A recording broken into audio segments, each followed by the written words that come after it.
네, 조금 전에 살펴본 것처럼 에이펙 정상회의 둘째 날 그리고 마지막 날 회의가 진행되고 있습니다. 오늘 오후에는 또 하나의 굵직한 외교 일정, 바로 한중 정상회담도 예정돼 있습니다. 네, 전문가 모시고 경주 에이펙을 관통하는 주요 이슈 짚어보도록 하겠습니다. 이정환 한양대 경제금융대학 교수 나오셨습니다. 교수님 어서 오십시오. 어서 오십시오. 경제적인 이야기부터 좀 풀어보도록 하겠습니다. 이번 에이펙 정상회의 본회의 두 번째 세션이 진행되고 있는데 일단은 이재명 대통령이 어제 기조연설 모두 발언한 거를 들어보면요. 어제가 아니죠. 오늘이죠. 들어오면은 AI 이니셔티브를 제안했다라는 내용이 들어가 있어요. 이 AI 이니셔티브, 우리 어떤 내용으로 우리가 이해해 보면 될까요? 사실 이번 에이펙의 아젠다가 지속 가능성이라고 예. 보시면 될 것 같고요. 지속 가능성을 유지하기 위해서 사회가 어떤 것을 해야 되느냐, 그리고 국가가 어떤 것을 해야 되느냐, 산업이 어떤 것을 해야 되느냐에 대한 중요한 이슈라고 보시면 될 것 같습니다. 그리고 이번에 이 에이펙에서는 AI를 국제적인 아젠다로 끌어올렸거든요. 국제적인 아젠다 그리고 정치적인 아젠다로 끌어올린 굉장히 의미 있는 행사라고 보시면 될 것 같고요. AI가 왜 중요하느냐? 결국 AI가 사람을 바꾸고 이 사람이 또 AI를 바꾸고 예. 이 흔히 말하는 순환 구조로 갈 수 있는 그만큼 임팩트가 있는 것이기 때문에 AI와 흔히 말하는 어떤 인간의 문제, AI와 산업 성장의 문제 이런 것들을 공통적으로 해결을 하겠다. 특히나 뭐 인구 문제까지 연결시키면서 오늘 모두 발언에 그런 말씀을 하셨는데 이걸 공통적으로 해결해야 되는 중요한 이슈다라고 한번 보시면 될 것 같고요. 예. 그 공통적으로 해서 해결하는데 어떠한 주체가 있어야 되는 것이 아니냐라는 게 핵심 포인트라고 보시면 될 것 같고 이 AI 이니셔티브를 통해서 그걸 주체적으로 좀 해석할 수 있는 예. 국가 간 공조를 통해서 같이 이렇게 나아갈 수 있는 그런 아젠다로 만들고 싶어 한다. 그게 이번 에이펙의 가장 큰 의미가 될 수 있다. 뭐 이런 차원에서 얘기하신 게 아닌가 이렇게 생각을 하고 있습니다. 이런 식으로 AI 이니셔티브를 제시하면서 또 이제 해외 기업, 대기업들에게는 우리나라가 상당히 매력적인 투자처다 이렇게 좀 보이게끔 이런 의도도 좀 있는 것 같은데 어떻게 보세요? 아무래도 한국은 테스트베드, 그러니까 글로벌 산업에서는 테스트베드로서 역할이 굉장히 유명하다, 그러니까 좋다고 보고 있고요. 테스트베드란 거는 어떤 서비스라든지 뭐 상품이 나왔을 때 실제 시장의 반응을 빠르게 체크할 수 있는 가장 좋은 공간이라고 보시면 될 것 같습니다. 이 서비스가 뭐 AI 분야에도 연결된 것이기 때문에 결국 AI로 바뀐 서비스가 실제로 상품화됐을 때 얼마나 효과적일 것이냐. 예. 특히 또 한국과 같은 국가는 제조업 중심 국가이기 때문에 피지컬 AI, 그러니까 젠슨왕은 피지컬 AI에 관한 이야기를 계속 이야기하고 있는데 그리고 제조업에서의 AI 활용, 그리고 AI 활용을 통한 생산성 향상 이런 것들이 모든 것이 할 수 있는 그런 공간이거든요. 그러니까 한국이 좀 특색이 있는데 아까 말씀드린 것처럼 소비자들이 이제 굉장히 민감하게 반응한다. 상품에 대해서 민감하게 반응하는 소비자 측면의 어떤 특성이 있고 두 번째로 이야기 드리는 건 제조업 국가다. 결국 미래 AI는 네. 피지컬 AI로 가야 된다고 생각을 하고 있는데 이 피지컬 AI로 간다는 이야기는 어떤 거냐면 결국 제조업 차원에서 발전 그리고 이것들이 로봇으로 연결되는 이런 카테고리가 있기 때문에 예. 한국의 역할이 중요할 수 있다. 그러니까 제조업의 강점, 소비자 측면의 강점 이런 것을 모두 갖고 있기 때문에 매력적인 투자처, 그러니까 서비스를 제공하고 실험하는 중요한 투자처로 여길 수 있다. 이런 말씀 드릴 수 있을 것 같습니다. 그러니까 제조업과 AI의 결합이 중요하다라고 말씀을 해주신 건데 지금 우리나라가 이야기하는 게 우리나라의 소버린 AI라든지 우리나라의 자체 AI 경쟁력을 계속 강화해야 된다라는 이야기들을 하고 있잖아요. 지금 우리나라의 AI 역량 이거는 어느 정도로 보는 게 합리적입니까? 사실 이제 이번 회담 전까지 정부에서 5만 개의 GPU를 사겠다라는 그러니까 사실 이재명 대통령께서 6월 달부터 이야기를 했는데 그만큼 좀 준비는 안 돼 있었다. 오픈 AI 같은 큰 기업들이 이미 GPU 같은 것들을 많이 사고 GPU란 것은 사실 뭐 좀 쉬운 말로 하면 AI 가속기라고 하는 건데 네. AI 연산을 빨리 할 수 있게끔 하고 학습을 빨리 도와줄 수 있게 하면서 서비스를 더 빨리 제공해 줄 수 있는 이런 메커니즘이라고 보시면 될 것 같은데 이런 것들을 준비하기 좀 부족했다라고 보면 될 것 같거든요. 우리나라의 데이터 센터가 아직 많지 않고 데이터 센터가 많지 않은 데다가 또 GPU 같은 것들, AI 가속기를 못 수입해오는 이런 상황들이기 때문에 AI 서비스에 좀 밀리는 상황이었다라고 보시면 될 것 같습니다. 근데 이제 이번 뭐 젠슨왕 CEO가 26만 개의 GPU를 제공해주겠다, AI 가속기를 제공해주겠다라고 이야기할 정도로 어느 정도 이제 소버린 AI를 할 준비가 된 것이 아니냐. 데이터 센터를 짓고 데이터 센터에서 응용하는 분들이나 혹은 펀더멘탈을 연구하는 분들이나 혹은 상품화를 하는 분들이 모두 연산을 할 수 있는 준비가 되어가는 이런 예. 양상이라고 보시면 될 것 같습니다. 요약해서 말씀드리면 기존까지 조금 준비가 부족했다라는 건 사실인데 이번 에이펙을 계기로 해서 예. 보다 더 적극적으로 산업에 나갈 수 있는 기반이 마련됐다. 이것의 핵심은 아무래도 GPU 같은 것들이 아니냐 이런 예. 말씀 드릴 수 있을 것 같습니다. 알겠습니다. 이번 에이펙 정상회의와 관련된 이야기 나누고 있는데요. 이정환 한양대학교 경제금융대학 교수 그리고 남성욱 숙명여대 석좌 교수도 모셨습니다. 교수님 어서 오십시오. 어서 오십시오. 자, 지금 이야기들 AI 이니셔티브에 대한 이야기 나누고 있었는데요. 또 하나 여쭤볼 게 지금 이재명 대통령이 오늘 모두 발언한 걸 들어보면요. 인구 문제에 대한 이야기도 있었습니다. 그래서 에이펙 인구 구조 변화 대응을 위한 공동 프레임워크 이걸 제안했다라는 소식도 들어와 있거든요. 이거는 어떤 뜻으로 해석해 볼 수 있을까요? 일단은 이제 비경제적 이슈, 비안보적 이슈로서 예. 인구 문제를 말씀을 꺼내셨습니다. 일단 뭐 중국이나 한국, 일본 다 저출산 고령화가 큰 사회 문제죠. 이것을 결국은 국가 간의 협력을 통해서 문제를 이제 풀어보자는 차원에서 아젠다로 이제 던졌다고 볼 수 있겠고요. 예. 이런 문제 해결에 결국은 또 AI가 기여할 수 있다라는 것이 사람이 하던 일을 이제 AI가 대체하는 측면에서 인구 부족 문제도 또 해결할 수 있다. 그래서 예. 뭐 AI가 거의 지금 도깨비방망이네요. 도깨비방망이 예. 역할을 할 수 있을 것으로 그렇게 이슈를 던지고 있습니다. 네, 다자 협의 체제만 이 에이펙은요. 근데 한미, 뭐 미중, 한중 양자 회담에 좀 관심이 더 크다 이런 이야기도 좀 나오기는 했거든요. 사실은 과거의 다자 회담에 그 의미가 있었습니다. 특히 예. 유엔을 중심으로 해서. 그런데 이게 이제 트럼프 일기 2016년에 들어서 조금씩 금이 가기 시작했고요. 그렇죠. 이번 올해 들어서는 정말 트럼프 대통령은 다자 회의 가서 본인 어떤 회담만 할 거 하고 본회의에 떠나는 것이 아주 관행처럼 됐습니다. 지난번에 캐나다의 로키 산맥에서 있었던 G7 정상회의 때도 전날 본인의 만나고 싶은 회담만 하고 전날 갑자기 중동 가자 지구에 큰 문제가 있다라고 하면서 네. 워싱턴으로 돌아감으로써 주최국 캐나다를 당혹스럽게 했는데 이번에도 또 역시 본회의에 참석하지 않고 한미 정상회담, 미중 정상회담만 하고 이제 떠나셨습니다. 예. 그러다 보니까 시 주석이 물론 중국이 내년에 의장국이기도 하지만 뭐 자연스럽게 중심에 설 수밖에 없고요.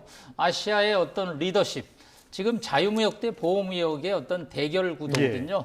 아시아의 지금 국가들은 전체적으로 자유무역을 강조하고 있고 그렇죠. 트럼프는 이제 보호무역을 강조하고 있는데 물론 벤센트 장관이 아직 회의에 참석하고는 있지만 그래도 여전히 중국의 자유무역 주장이 강세를 보이기 때문에 이 다자회담에서 어떤 성과를 거두는 것은 다소간의 과거보다는 좀 약해졌다고 볼 수 있겠습니다. 알겠습니다. 다자 외교 무대가 다자 외교처럼 진행되지 않고 있는 점 이런 거는 오늘 공동 선언문에 어떤 내용이 담길지에도 관심이 쏠릴 수밖에 없는 부분인데요. 이 부분은 잠시 뒤에 조금 더 여쭤보도록 하겠고요.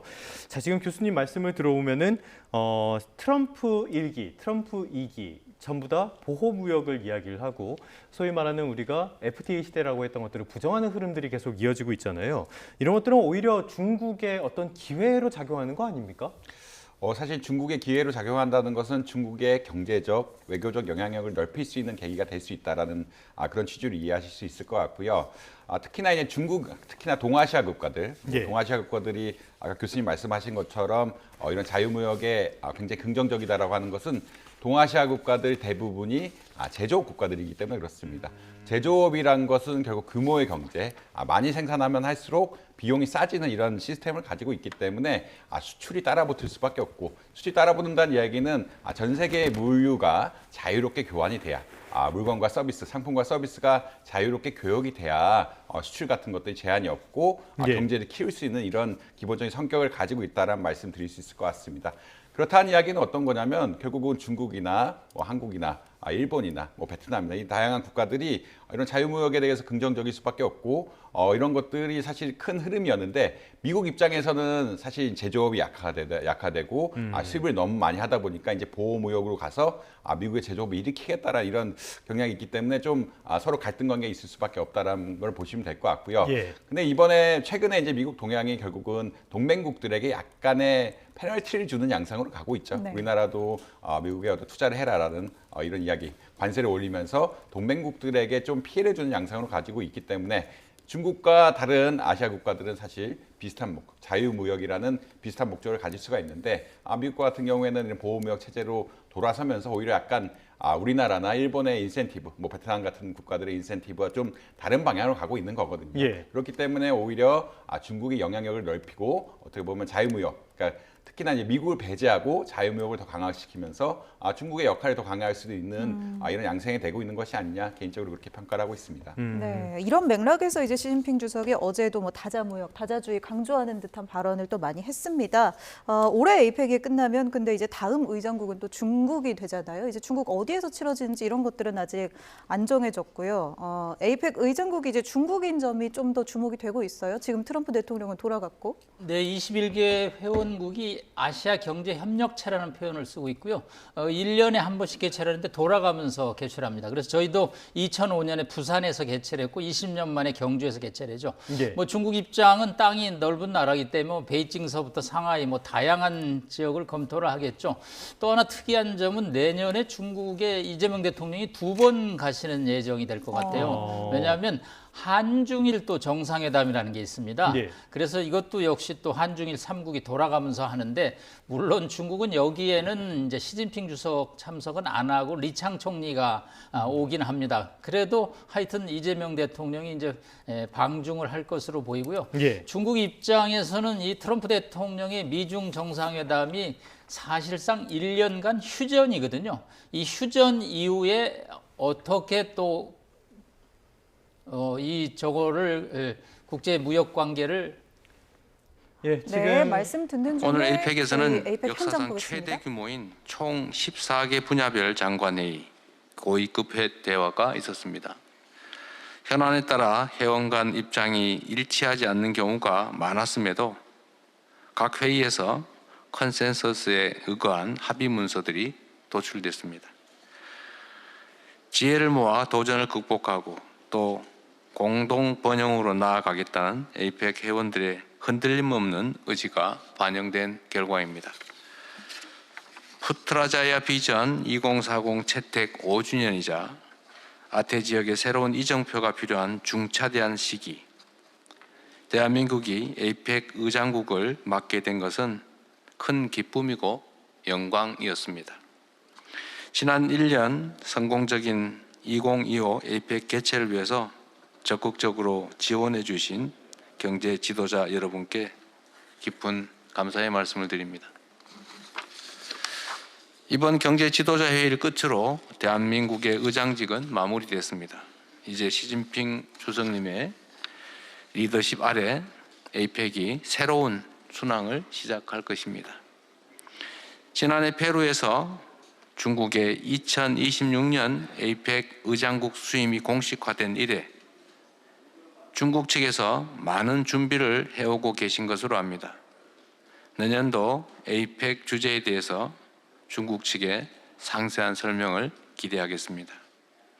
올해 경주에서 모인 에이펙 회원들의 의지와 협력의 정신을 계승하여 에이펙 푸트라자야 비전 2040을 실현해 나갈 아태 지역의 여정이 앞으로 중국에서도 계속될 것으로 기대합니다. 올해 치열한 논의와 협력을 통해 일궈낸 핵심 성과와 크고 작은 다양한 진전들 역시 멈추지 않고 계속될 것입니다.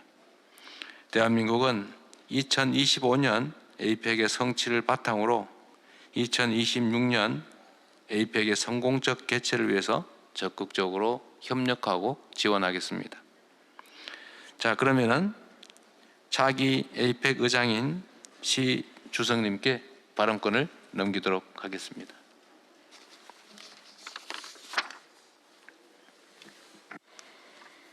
各位同事，2026年 2026년 中国将 중국은 第3次担任 제3차 亚太经合组织 세 公道 번차례로 主， 저희가 에이펙의 感 의장국을 谢 맡게 各 되었습니다. 成员的支持。 각 회원국 분들의 亚太 지원에 经合组织 감사드립니다. 是亚太地 에이펙은 区最 아태 重要 지역의 的 가장经济合 중요한 作机 경제 制， 협력체입니다.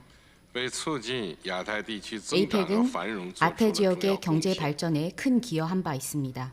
近年来，经济全 최근 球 몇 化 년간 경제 遭遇 글로벌화가 回头浪， 큰 亚太 어려움에 经合组 직면해 织作 있습니다. 用更加凸显， 아태의 중요성이 더 두드러지고 있는 构 순간입니다. 建亚太共同体 아태 是 지역의 实现亚 평화체를 太地区 구현하는 长远 것은 发展繁 아태 荣的 지역의 번영과 필요죠. 발전을 지키는 也是我们 필수적인 的 메커니즘입니다. 또한 저희의 비전이기도 中 하죠. 方愿意担任 중국은 明年东道 내년 主为契机， 의장국으로서 同各方携手，构 저희 建亚 회원국 太共同体， 나라들과 함께 促进 아태 亚太地区 지역의 增长和繁 경제 荣。 성장과 번영을 이루어 中 나가도록 方将 하겠습니다. 同各方一道， 중국은 着力推进 회원국과 함께 亚太自由贸易区 아태의 자유무역 互联 발전, 互通、 네트워크 数字 연결, 经济、 디지털 人 경제, 工智能等 인공지능 등 务实合作， 실질적인 협력을 为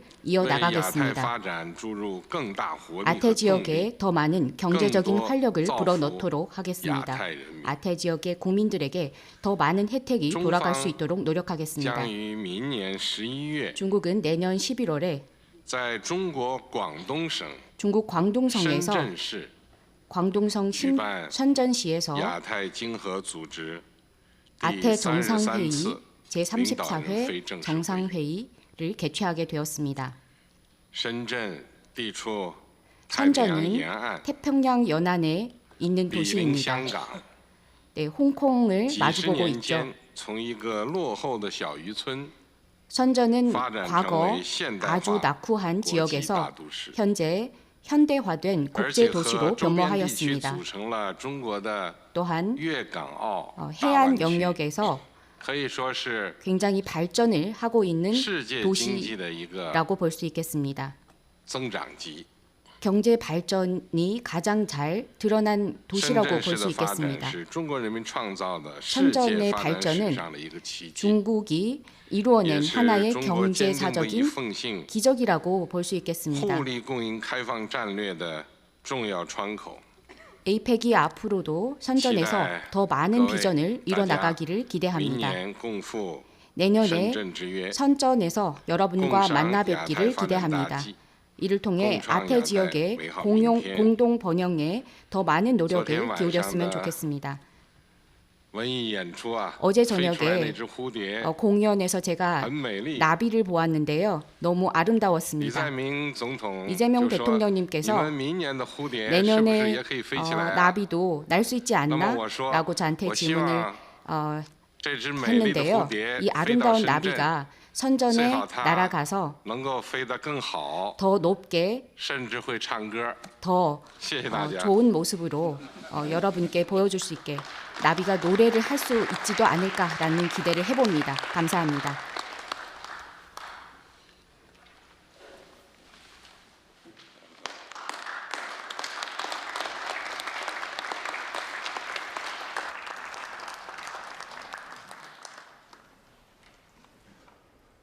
네, 경주에서 있었던 현장에서 이재명 대통령 그리고 시진핑 주석의 발언 내용 들어보셨습니다. 이 대통령이 지혜를 모아서 네, 도전을 잠깐 극복하려는 대기해 주시기 의지가 바랍니다. 반영됐다라고 이야기를 했고요.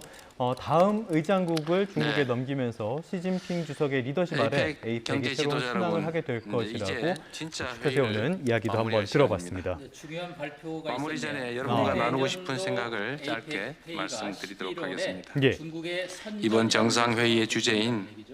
우리가 만들어가는 지속 가능한 내일의 기본적 토대가 바로 저는 평화라고 생각합니다.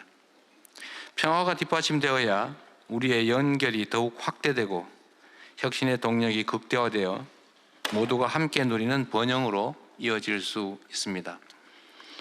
그런 의미에서 한반도 평화야말로 아태 지역 번영을 위한 필수 조건이라고 생각합니다.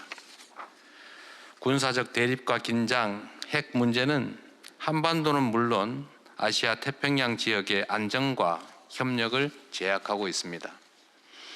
대한민국은 대화를 통한 문제 해결의 원칙 아래 평화 공존과 공동 성장의 한반도 새 시대를 열어가고자 합니다. 한반도 평화 공존은 동북아 평화를 넘어 동북아시아를 넘어 아시아 태평양 전체의 협력과 상생을 통한 공동 번영의 길로 이어질 것입니다.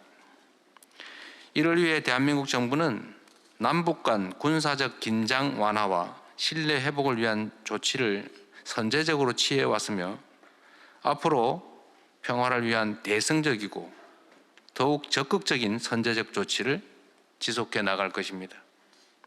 대한민국의 주도적 노력과 함께 에이펙 회원 여러분들의 지지와 협력이 동반될 때 한반도 평화 공존의 길을 실현할 수 있을 것이라 믿습니다. 평화로운 우리의 내일, 지속 가능한 번영의 미래를 위해 아태 지역 경제 지도자 여러분들의 지지를 당부드리면서 앞으로도 계속 협력해 나갈 수 있기를 희망합니다. 이상으로 2025년 에이펙 경제 지도자 회의를 마치겠습니다. 내년 중국에서 다시 만날 때까지 모두 건강하시기를 기원합니다. 고맙습니다.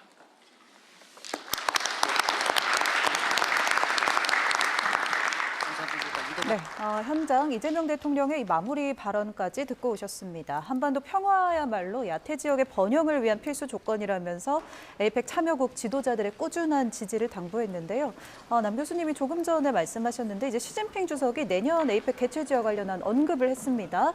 중국 광둥성에 있는 이 선전시에서 개최를 한다고 했는데 여기가 지리적으로 좀 홍콩이랑 가까운 곳이라서 이 부분이 좀 주목이 되네요. 의미가 있는 지역입니다. 34회 회의를 중국의 홍콩 근처에 있는 심천이라고 한자로 쓰고요. 선전이라고 중국 분들이 말을 합니다. 그 도시에서 개최를 하겠다고 발표를 하셨는데 의미를 이렇게 표현합니다. 낙후되고 굉장히 못 사는 도시였는데 개방하고 개혁하고 투자해서 오늘날 중국에서 가장 발전하는 도시 중에 하나라는 그런 표현을 쓰고 있습니다. 네. 저희가 과거에 심천에 가보면 1978년에 둥소평이 개혁 개방을 할 때 연안에 14개의 항구를 개방을 했습니다. 그 중에 하나가 이 선전이고요. 그래서 선전, 상하이, 옌타이 등을 엮어서 점선면 개혁 개방 전략으로 오늘날 중국의 발전을 이끌었던 도시고요. 중국 입장엔 태평양의 연안에 있고 홍콩의 옆에 있는 도시에서 이 에이펙을 개최함으로써 아시아 태평양 지역이 이렇게 경제 협력을 하고 연대를 하면 이렇게 모두에게 윈윈한다라는 그런 이제 메시지를 주는 도시이기 때문에 이 아마 선전을 택한 것으로 보입니다.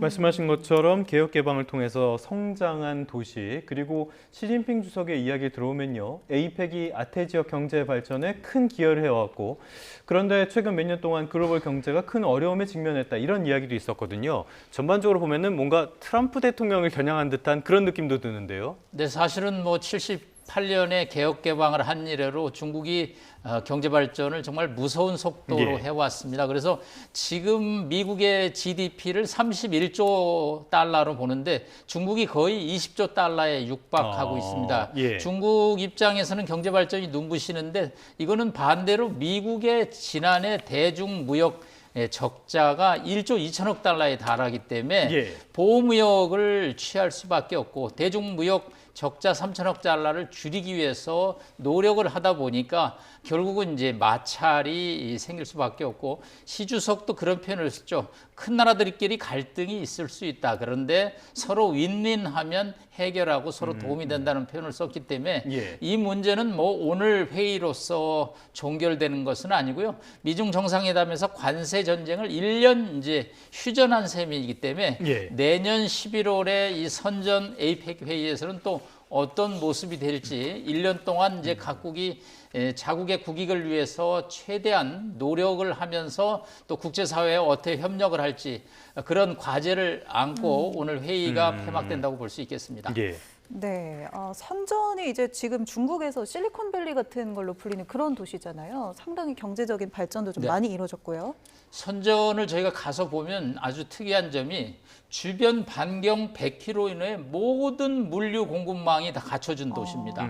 사실은 뭐 어떤 스마트폰을 하나 만들더라도 저희가 이 스마트폰 안에 뭐 3만 개의 부품이 들어간다고 그러죠. 모든 그 소재 부품 장비가 일관되게 공급할 수 있는 지역이 이 심천 선전입니다. 그렇기 때문에 중국의 경제 발전은 선전에서 시작돼서 상하이로 올라갔고 상하이에서 다시 베이징으로 갔다라는 표현을 쓸 정도로 네. 중국 경제 발전의 뭐 견인차라고 할까요? 시초라고 할까요? 출발점이라고 볼 수 있는 도시입니다. 알겠습니다. 선전에 대한 설명까지 들어봤고요. 지금 전반적인 구조를 보면은 트럼프는 계속 다자주의에 대한 부정, 그리고 에이펙은 다자주의의 어떤 핵심 같은 그런 장소이기도 하고요. 어제 가브리엘 보리치 칠레 대통령이 보호 무역주의에 대해서 신뢰가 깨진다, 공동으로 정한 무역 조약과 규칙이 존중돼야 한다, 이런 이야기도 했었거든요. 이런 걸 보면은 세계 지도자들 사이에서도 의견이 좀 많이 갈리긴 하는 것 같습니다. 사실 미국과 그 이외의 국가를 약간 분류하는 게 맞는 것 같다라고 아마 예. 이해하시면 될 것 같고요. 사실 이제 자유무역의 혜택이란 것이 이제 서비스라든지 재화가 굉장히 싸게 공급될 수 있고 싸게 공급됨에 따라서 또 산업을 육성할 수 있는 이런 계기가 된다, 이런 큰 의미를 가지고 있다라고 보시면 될 것 같습니다. 원자재가 많이 나가는 나라는 또 원자재를 수출하기도 좋고 뭐 이제 서비스나 재화를 많이 생산하는 나라는 또 재화를 수출하면서 이렇게 공동의 이익이 될 수 있다라는 이야기가 될 수 있고요. 그렇다 하는 이야기는 뭐 오늘 이재명 대통령께서도 공동으로 잘 살아야 된다, 이런 메시지를 던지셨는데 자유무역주의가 주는 혜택이 그러니까 꽤 크다라는 이런 예. 말씀을 일단 드릴 수 있겠습니다.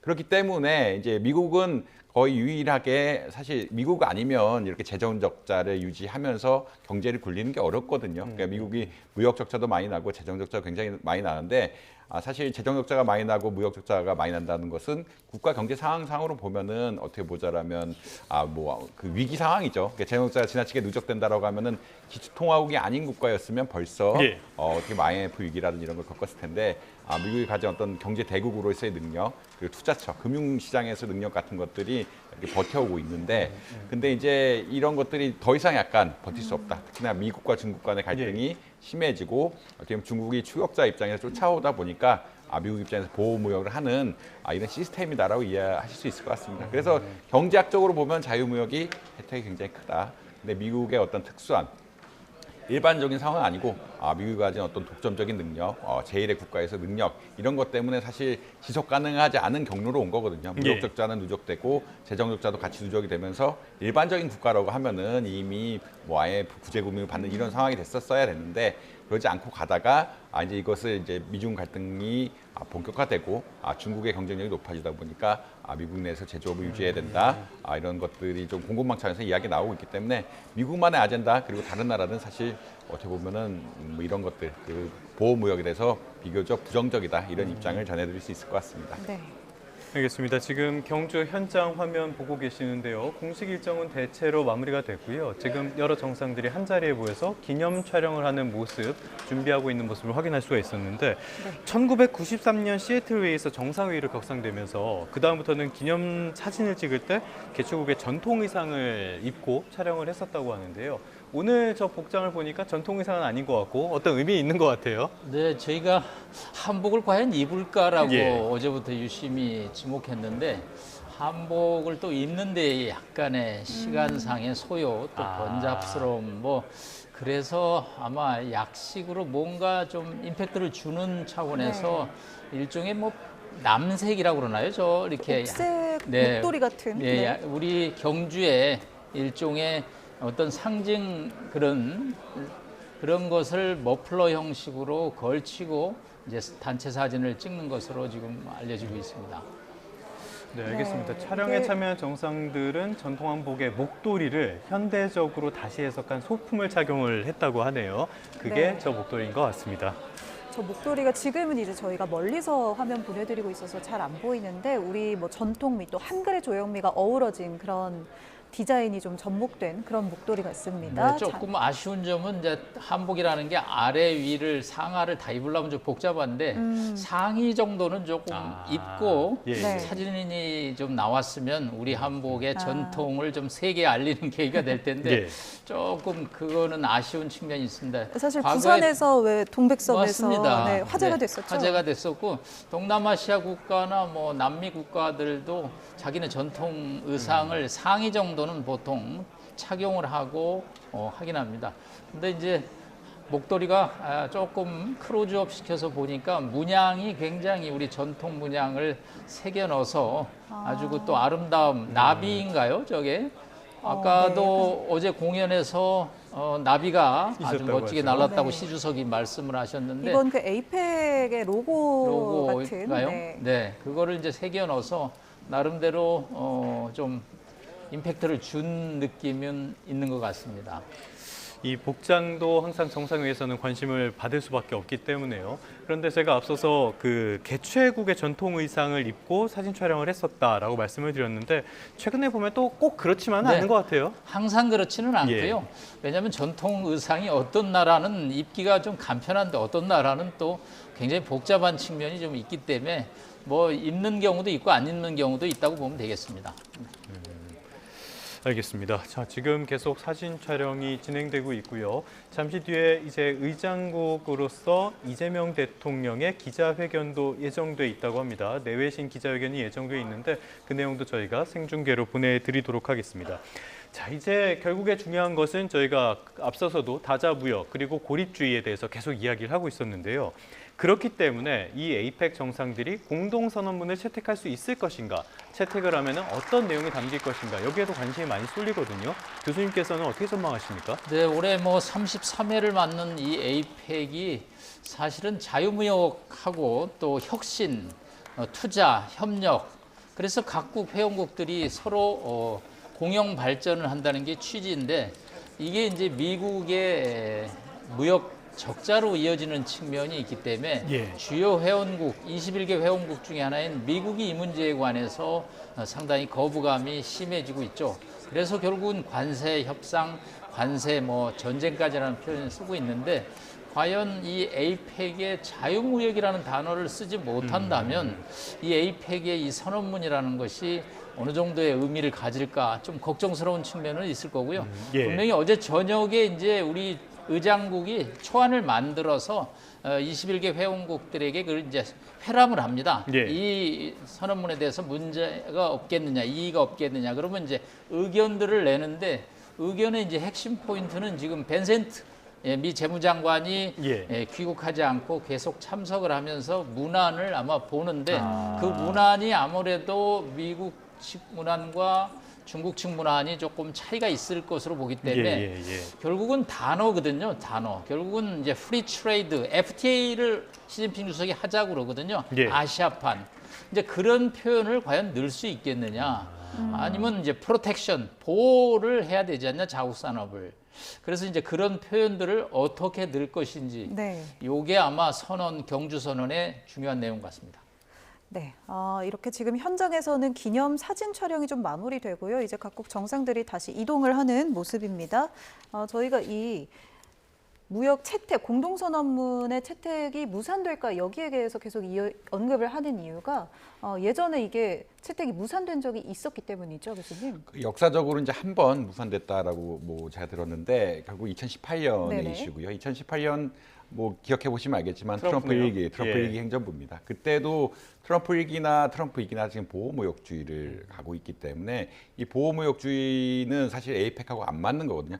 에이펙의 시초 자체가 사실 이제 1990년대 자유무역주의에 기반을 해서 아시아 퍼시픽, 아시아 태평양 국가들의 공동 번영을 어떻게 보면은 빠른 교류로, 그러니까 열린 교류로 한번 이끌어 보자라는 개념에 가까웠다고 보시면 될 것 같고요. 이 자유무역주의를 어떻게 보면 제도적으로 정상들이 그 각 분야에서 되게 에이펙이 정상회의만 있는 것이 아니라 뭐 CEO 회의도 있고 각 부처 회의도 있고 굉장히 종류들이 많은데 이런 글로벌 아젠다를 그리고 글로벌 무역에 대해서 공동으로 가자, 자유롭게 가자라는 예. 기본적이었기 때문에 이게 좀 쉽지 않을 거다. 특히나 다자주의라고 이야기하죠. 이게 다자주의라고 해서 여러 국가들이 공동으로 협의를 하면서 무역체제, 자유무역체제를 이끌어가자는 게 에이펙의 정신이었기 때문에 사실 이게 좀 쉽지 않다. 그러니까 보호무역주의가 여기에 에이펙 어떤 협의문에 들어가는 게 쉽지 않을 거기 때문에 어떻게 보면은 이걸 어떻게 협상하느냐가 굉장히 중요한 이슈였다고 보시면 될 것 같고요.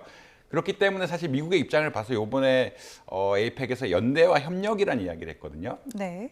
보통 이제 다자주의에 대한 이야기가 직접적으로 나와야 되는데 이번엔 연대와 협력이라는 이야기를 했는데 연대와 협력이라는 게 사실은 다자주의 약간 완화한 표현으로 개인적으로 이해를 하고 있고 아무래도 조금 협상문 결국은 이런 것들이 진행된다라고 하면은 약간의 수위 조절 같은 거는 있지 않을까라고 추론은 가능하다. 그게 이제 우리가 회의를 세팅할 때부터 다자주의가 아니라 자유무역이 아니라 연대와 협력, 지속 가능성 조금 순화된 표현으로 갔기 때문에 그런 방식으로 나오지 않을까라고 많이 예측을 하고 있습니다. 자, 저희가 지금 현장 그림을 반복해서 보여드리고 있는데요. 정상들이 모여서 마지막 기념 촬영을 하는 화면입니다. 그런데 저 자리에 트럼프가 없다는 것도 참 많은 것들을 뜻해 주는 것 같은데 트럼프의 불만은 알겠어요. 무역 적자가 너무 심하고 다른 동맹국이나 이런 데가 착취를 있다 이렇게 주장을 하고 있는데요.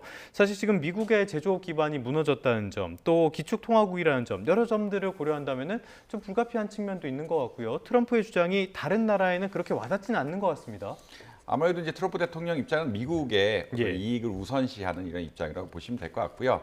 사실 1990년대 초만 해도 미국의 무역 적자가 굉장히 안정적이었습니다. 그렇게 흔히 말하는 아버지 부시 시절이라고 이야기하죠. 그때는 예, 예. 무역 흑자, 클린턴 시절도 무역 흑자에 가까운 기조로 나올 정도로 적자가 심하지 않았는데 이제 트럼프 대통령의 주장은 전 세계 공장들이 중국이나 다른 개발도상국으로 옮겨가면서 미국의 제조업 시설들이 너무 낙후가 됐고 이렇게 낙후가 된 것들 때문에 제조업 경쟁력을 잃고 무역 적자가 심해진다 이런 논리로 계속 이야기를 하고 있고요. 예. 이런 것이 사실 미국의 선택이죠. 미국의 기업들이 어떻게 보면 가격을 찾아 나가면서 열린 선택이었다고 보시면 될 것 같고 그 기반에는 아무래도 남 교수님이 이야기하신 것처럼 중국이 개방된 것이 굉장히 컸다. 중국이 개방되면서 세계의 공장으로서 역할을 할 수가 있고 세계의 공장으로서 역할을 하다 보니까 선진의 공급망이 다 갖춰졌다고 말씀을 해주셨는데 그런 것들이 다 갖춰질 정도로 인력이라든지 어떤 시설 같은 것들이 굉장히 잘 갖춰진 상태라서 좀 공장 이전한 것들이 아니냐라는 그런 말씀을 드릴 수 있겠습니다. 미국이 이런 상황들이 된 건 이해는 하는데 근본적으로 미국 제조업의 경쟁력이 떨어진 거는 인건비가 많이 올라가서거든요. 인건비 같은 것들이 예. 굉장히 많이 올라가고 인건비가 많이 올라간다는 거는 건설이라든지 운영에 있어서 제조업 경쟁력이 떨어질 수밖에 없는 구조이기 때문에 이런 것들의 이제 구조적인 문제를 해결하지 않고 다 남 탓을 하는 것은 사실 해외 입장에서는 좀 받아들이기 어려운 이런 상황들이기도 하다라는 그런 말씀 드릴 수 있을 것 같습니다. 제조업이란 건 결국 질과 가격인데 가격 경쟁력이 미국이 밀릴 수밖에 없고 이런 것들이 과연 어떻게 될 것인가 이 보호무역주의 통해서 네. 제조업을 회복할 수 있을까 없을까 역시 굉장히 관심사기도 하다 이런 말씀 덧붙이겠습니다. 네, 말씀 들어보니까 반대로 또 트럼프 이기에서 상당히 큰 도전을 받고 있다, 뭐 이런 생각도 좀 듭니다. 그래서 이 미중 회담의 내용도 상당히 관심이었는데요. 이 미중 회담의 좀 주요 내용에 대해서 한번 지금 좀 짚어볼까요? 교수님? 일단 저희 화면에 있는 푸트 라자야 비전 2040 여정이 계속된다라는 표현이 이재명 대통령이 아까 클로징 멘트에서 나왔는데 네. 저걸 조금 시청자들한테 말씀드릴 필요가 있을 것 예, 같아요. 예. 왜냐하면 저게 이제 말레이시아에 있는 계획적인 도시입니다. 그때 이제 저기서 20년, 즉 2020년에 2040까지 이 아시아 태평양 국가들이 발전해 나가자는 하여튼 3대 비전을 그때 발표를 했습니다. 예. 쉽게 말해서 무역 투자, 자유, 혁신, 연대 뭐 그런 단어들이 포함됐던 그런 선언이죠. 그래서 그게 아까 이재명 대통령이 처음 말씀 나오는데 시청자들이 조금 생소해서 제가 보완 말씀을이었고요. 지금 말씀 주신 그 미중 정상회담은 사실은 1년 동안 이제 휴전을 하기로 했습니다. 즉 보복 관세를 이제 미국이 좀 중단을 1년 동안 하고요. 그 대신 이제 미국이 얻어낸 것이 한 서너 가지가 있습니다. 첫 번째가 히토류, 중국의 히토류 대미 수출 중단을 이제 더 이상 하지 않는 정도로 그러면서 이제 보복 어떤 무역의 일종 잠정 중단이고요. 두 번째 이제 이 펜타닐이라는 게 있습니다. 네. 이 몰핀보다 한 100배 정도의 진통 효과를 갖고 있는 합성 수술 마약이죠. 쓸 때 예. 근데 이게 이제 마약으로 쓰다 보니까 미국에서 1년에 7만에서 10만 명이 사망을 합니다. 예. 그런데 이게 이제 멕시코, 캐나다로 우회로 미국으로 들어가서 일종의 뭐 좀 검은 거래가 되거든요. 이거에 대해서 이제 관세가 20%였는데 그래도 미국이 이제 중국의 협조하에 10%로 관세를 내려주겠다. 네. 이거는 이제 중국이 얻어낸 거죠. 미국이 양보한 거고. 그 다음에 이제 중요한 게 지금 벤센트 재무장관이 저기 계속 계신데 저분의 땅이 어딨냐면 네브라스카 그쪽에 땅을 많이 갖고 있는데 그 예. 땅이 주로 콩밭입니다. 우리가 말하는 대두라는 거죠. 미국의 대두의 70%를 갖다가 중국이 수입합니다. 예. 중국은 이걸 수입해서 결국은 축산물의 사료로 쓰죠. 그러니까 중국이 미국의 대두를 사두지 않으면 미국 농부들, 주로 중부의 중서부의 농부들이 있는 데가 다 공화당 지지가 강하거든요. 이거 트럼프한테 어려움을 주죠. 네. 그런데 이제 중국이 작년에 뭐 무역 전쟁이 시작될 때만 해도 점점 순위가 올라오더니 지난 5월 직전에는 미국이 150%의 관세, 중국은 145%의 관세까지 부과하다 보니까 이거 뭐 관세 전쟁이 치달으면서 대두 수입을 중단하면서 아르헨티나에서 우리가 사오겠다.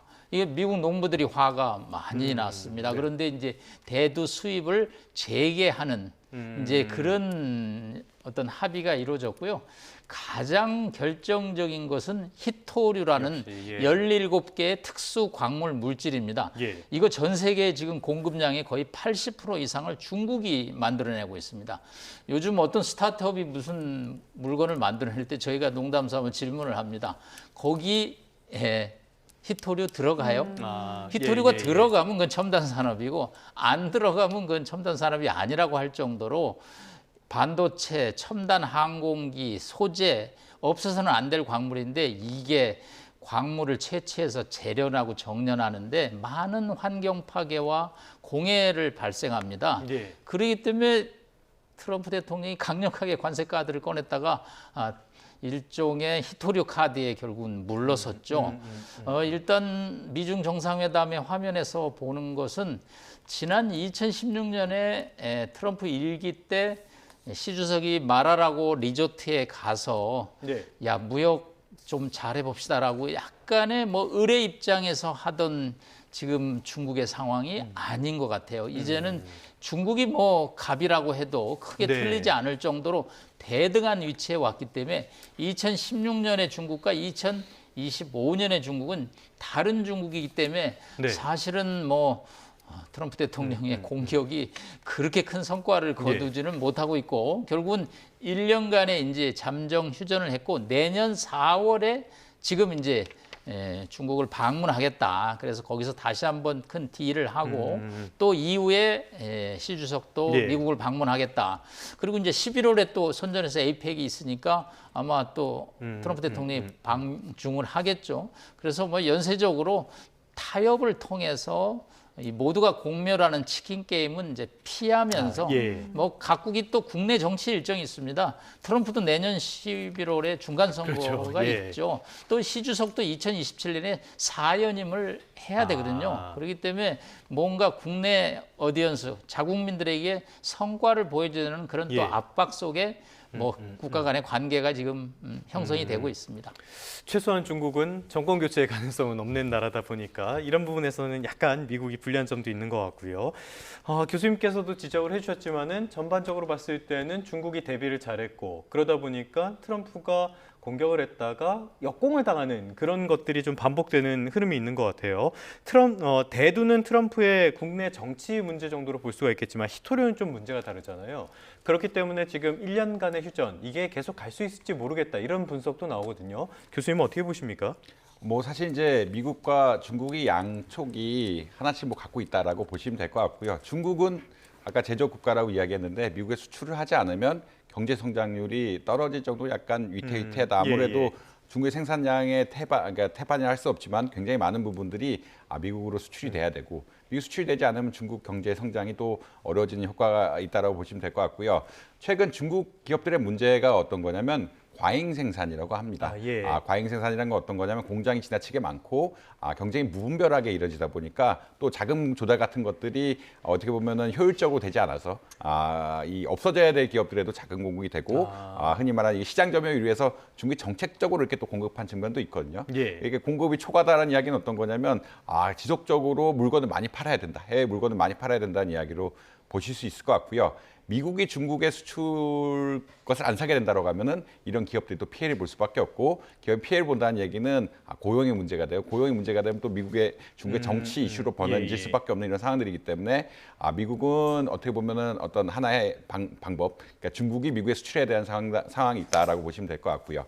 반면에 이제 중국 입장에서는 히토류, 아까 남 교수님께서 말씀하셨지만 히토류는 비행기 만드는 데 들어가고 풍력 발전소 뭐 안 들어가는 데가 없습니다. 이렇게 들어가지 않으면 품질이 떨어지기 때문에, 품질이 떨어진다는 거는 경쟁력을 잃어버리는 거기 때문에 히토류 생산은 뭐 어떻게 보면은 중국이 가져갈 수 있는 가장 중요한 카드다라고 보시면 될 것 같고, 이 두 분야가 사실은 서로 하나씩 카드를 쥐고 있고 이것이 크리티컬, 굉장히 중요하기 때문에 어느 정도 대등한 협상이 되는 것 같다. 대두 같은 경우에는 사실 뭐 시진핑 주석이 중국 측에서 준비 잘했다는 이야기를 하는데, 아무래도 특히나 대두 수확철에 딱 수입을 안 하겠다라고 이야기를 하면서 정치 효과를 노린 거라고 보시면 될 것 같은데, 근본적으로 큰 추는 아까 말씀드린 것처럼 히토류하고 어떤 중국의 수출 문제, 이게 같이 걸려 있으면서 서로 협상이 뭐 왔다 갔다 할 거긴 하지만 계속 뭐 오래 지속될 것이 아니냐. 이게 쉽사리 해결될 문제는 아니다. 서로 카드들이 다 있기 때문에 쉽게 해결될 것 같지는 않다. 이런 말씀 드릴 수 있을 것 같습니다. 그러니까 미중 양국에서 히토류가 어떤 핵심적인 역할을 한다라고도 볼 수가 있겠는데,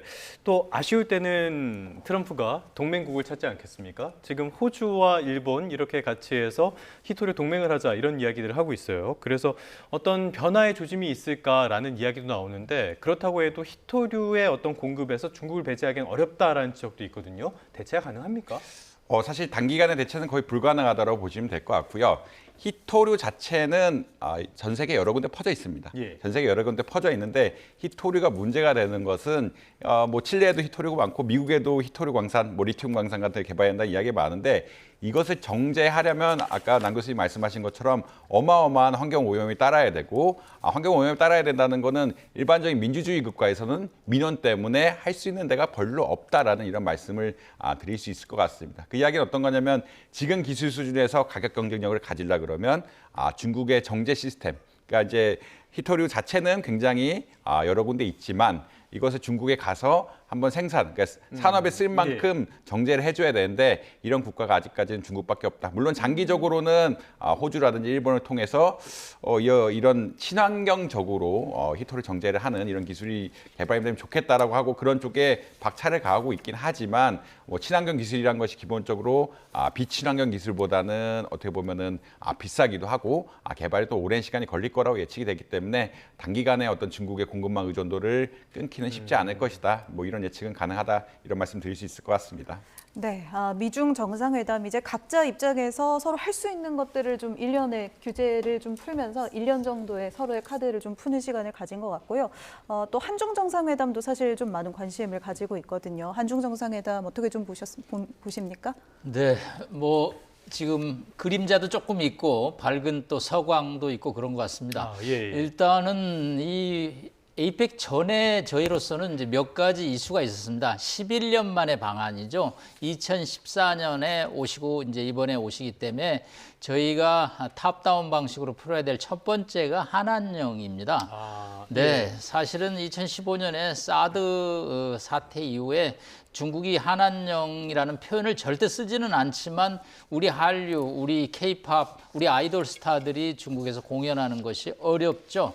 그래서 일부 지역에서 뭐 간헐적으로 허용을 하지만 여전히 한계가 있기 때문에 이 문제는 사회주의 국가의 특성상 탑다운 방식으로 주석 차원에서 풀어야 되기 때문에 이번에 이제 우리가 요청을 해야 되고요.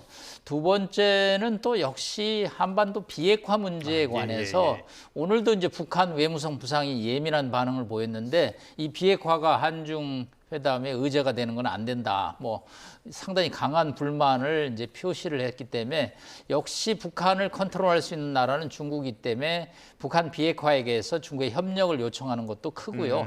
그 다음에 또 이제 이 경제 협력도 또 중요한 아이템입니다. 사실은 지난 92년에 한중 수교 이후에 지난 33년 동안 한국이 무역 흑자를 많이 보다가 한 재작년서부터 네, 한중 적자가 지금 심화되고 있어서 대미 흑자로 대중 적자를 메꾸는 이제 그런 양상이기 때문에 아무리 보호무역주의 흐름이 예. 있지만 한중 간의 이 서플라이 체인 공급망을 통해서 서로 윈윈하는 그런 또 협력을 또 요청을 해야 되거든요. 예. 그다음에 또 최근 들어서 어려움 중에 하나가 서해 불법 구조물 문제가 등장을 하고 있습니다. 네. 이 서해의 이 해상 경계가 아직 정해지지 않거든요. 그래서 PMC라고 그래서 잠정 수역이라고 그래서 정해놓고 예. 여기에는 어업시설 이외에는 설치할 수 없습니다. 그런데 중국이 2018년부터 슬금슬금 여기다가 연어 예. 양식 시설이라는 반경 70m의 철골 구조물을 지금 2기나 설치를 했습니다. 그래서 이 문제도 또 역시 정상 차원에서 얘기를 예. 하지 않을 수 없고요. 다만 이제 이번에 돌발 변수로 나온 게 한미 정상회담에서 핵 추진 잠수함 그러니까요. 문제를 예. 얘기 안 할 수가 없죠. 물론 여기에 핵 무기를 핵 미사일을 실는 잠수함은 아니고요. 그걸 보통 SSBN이라고 그러는데 예. 요거는 그냥 SSN입니다. 발리스틱이라는 단어가 빠져서 아. 연료를 핵으로 좀 갔으면 좋겠다. 예, 왜냐하면 예, 예. 지금은 디젤에다가 전기를 이제 충전시켜서 싣고 잠수함이 가면 한 3주 동안 바닷속에 있을 수 있습니다. 근데 이게 소리가 좀 크거든요. 그리고 3주 만에 바다 위로 올라와야 되거든요. 예. 그래서 이제 모든 전 세계 6개국이 이 핵으로 동력을 하는 즉 소형 SMR이라고 해서 농축우라늄을 넣어가지고 이 잠수함을 운행하면 최장 뭐 6개월에서 12개월까지 바다 위로 올라오지 않고 이 잠수함이 다닐 수가 있거든요. 우리로서는 이 문제에 관해서 이제 수건 사업이었습니다. 사실은 2000년대 네네네. 노무현 대통령 시절부터. 그래서 이제 저희가 이번에 뭐 대미 투자의 하나의 바터 조건으로 예. 이 언론이 있는 상태에서 이재명 대통령께서 공개적으로 요청을 했고요. 현장에서는 트럼프 대통령이 그냥 고개를 끄덕거리는 표정을 했는데 밤새 SNS에다가 허용하겠다. 그 대신 미국 필리조 선수에 와서 건조를 하라는 표현을 써서 우리가 요구한 건 이건 아닌데 이 필리조 선수는 사실은 한화가 투자를 그렇죠. 해서 인수를 예. 하고 있습니다. 근데 거기는 잠수함을 만드는 그런 시설은 아직 없거든요. 그래서 우리 입장에서는 다른 기술이 다 있습니다. 예. 지금 캐나다 총리가 와서 60조 원 정도의 한국 잠수함 내년에 수주가 있기 때문에 하나오션 HD 중공업 현장을 봤죠. 그래서 우리 뭐 디젤 잠수함은 만들 수가 있거든요. 그런데 이제 연료가 없어서 예, 예, 우리는 한미 원자력 협정 그다음에 IEA 국제 원자력 기구에 의해서 우라늄 농축을 할 수가 없습니다.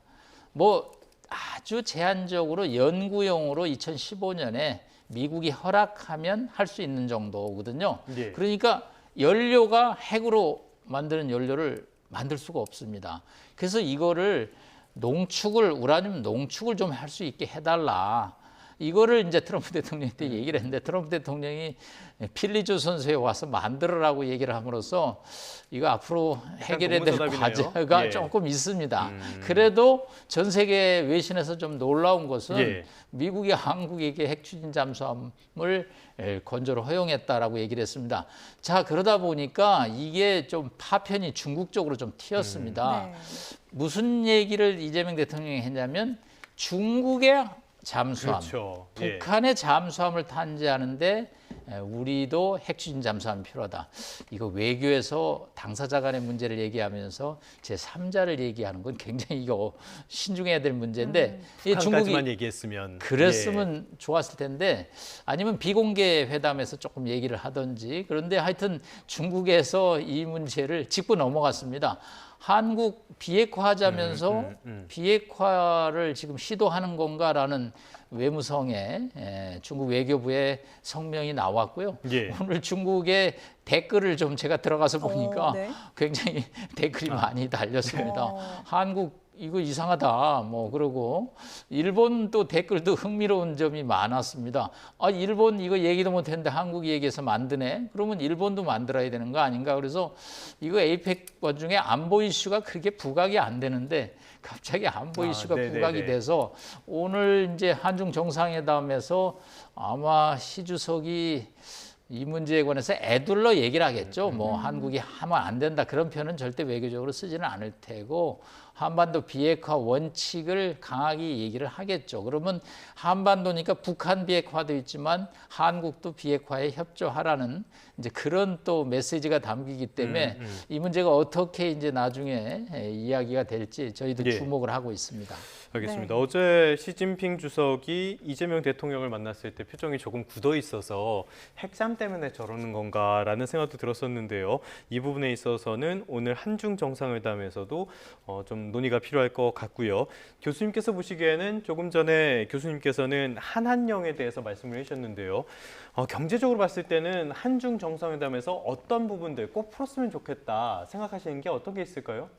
사실 이제 히토리 이슈를 또 말씀 안 드릴 수가 공급망. 없는데 예. 공급망 이슈가 따라 붙을 거다라는 것들은 다들 예측을 하고 있습니다. 특히나 우리나라 뭐 2차 전지를 만들 때라든지 반도체를 만들 때 이런 히토류들이 또 필수적이라고 할 수가 있고 이런 것들을 또 중국에 너무 많이 의존을 하고 있기 때문에 중국이 원활한 히토류 공급을 해주겠다라는 의견을 제시할 수 있을 것 같고요. 예. 뭐 중국 입장에서는 사실 최근에 트럼프 대통령이 중국과의 어떤 관세 전쟁 혹은 패권 전쟁을 약간 벌이면서 어떻게 보면 한국이 너무 지나치게 미국과 일본과 연계를 하면서 경계망을 치는 것에 대해서 또 걱정을 하거든요. 그렇다는 이야기는 어떻게 보면은 경제적으로 좀 중립을 지켜달라. 중립을 지켜달라는 이야기는 반도체 수출 같은 것들도 적절하게 해달라. 아무래도 한국의 메모리 반도체 기술 같은 것들이 워낙 훌륭하고 특히나 AI가 중요한 것이 AI 뭐 최근에 젠슨왕 CEO가 이제 최신 GPU 칩을 공급해주겠다 그게 이슈가 되는 것이 연산이 빠르면 빠를수록 또 생산성의 향상 역시 빨라지게 되는 이런 경향이 있고 생산이 향상이 빨라지게 되면은 또 전 세계 시장 점유율을 빨리 높일 수 있는 게 이제 AI 시장의 특성이기 때문에 중국도 경쟁에 밀리면 안 되는 이런 상황이라서 반도체 공급 같은 것들도 좀 이야기가 나올 것이 아니냐라는 이야기가 나오고 있습니다.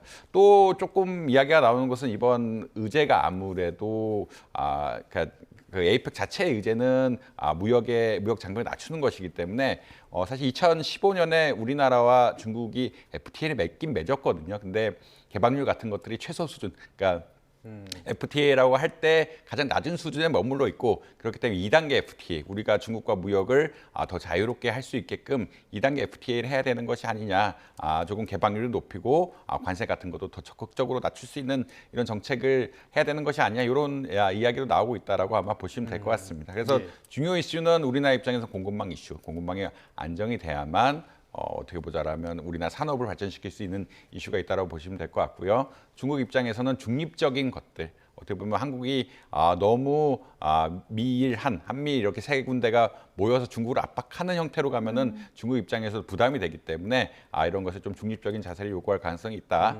이런 전반적인 상황 하에서 결국은 우리나라 FTA라든지 이런 협상이 추가적으로 이어지지 않을까, 2단계 FTA 같은 것들이 좀 논의가 되지 않을까 이렇게 생각을 하고 있습니다.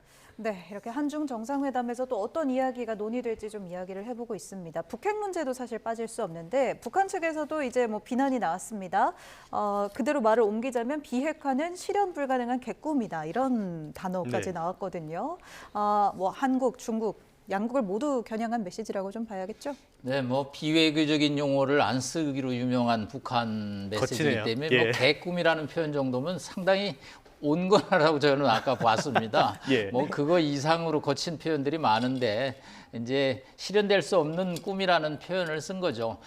작년부터 북한 외무성의 표현을 보면 자신들은 군축 회담 이외에는 하지 않겠다는 표현입니다. 즉 자신들은 핵 보유 국가로서 핵을 줄이는 회담은 하겠지만 예. 핵을 완전히 없애는 회담은 안 한다. 트럼프 대통령은 이제 북한을 뉴클리어 파워라는 표현을 씁니다. 이게 무슨 뜻이냐면 뉴클리어 웨폰 컨트리가 있습니다. 안보리 이사국 5개국은 핵무기 보유국으로서 공식적인 국가입니다. 그래서 이건 뉴클리어 웨폰 컨트리지만 북한은 인도, 파키스탄, 이스라엘과 함께 비공식 핵무기 국가입니다. 그렇기 때문에 뉴클리어 파워라는 국가를 하는 거죠. 자, 트럼프 대통령이 핵무기를 가진 것은 북한이 있다 인정을 한 거죠. 그렇지만 이걸 공식화하는 거하고 비공식화하는 것은 큰 차이가 있습니다.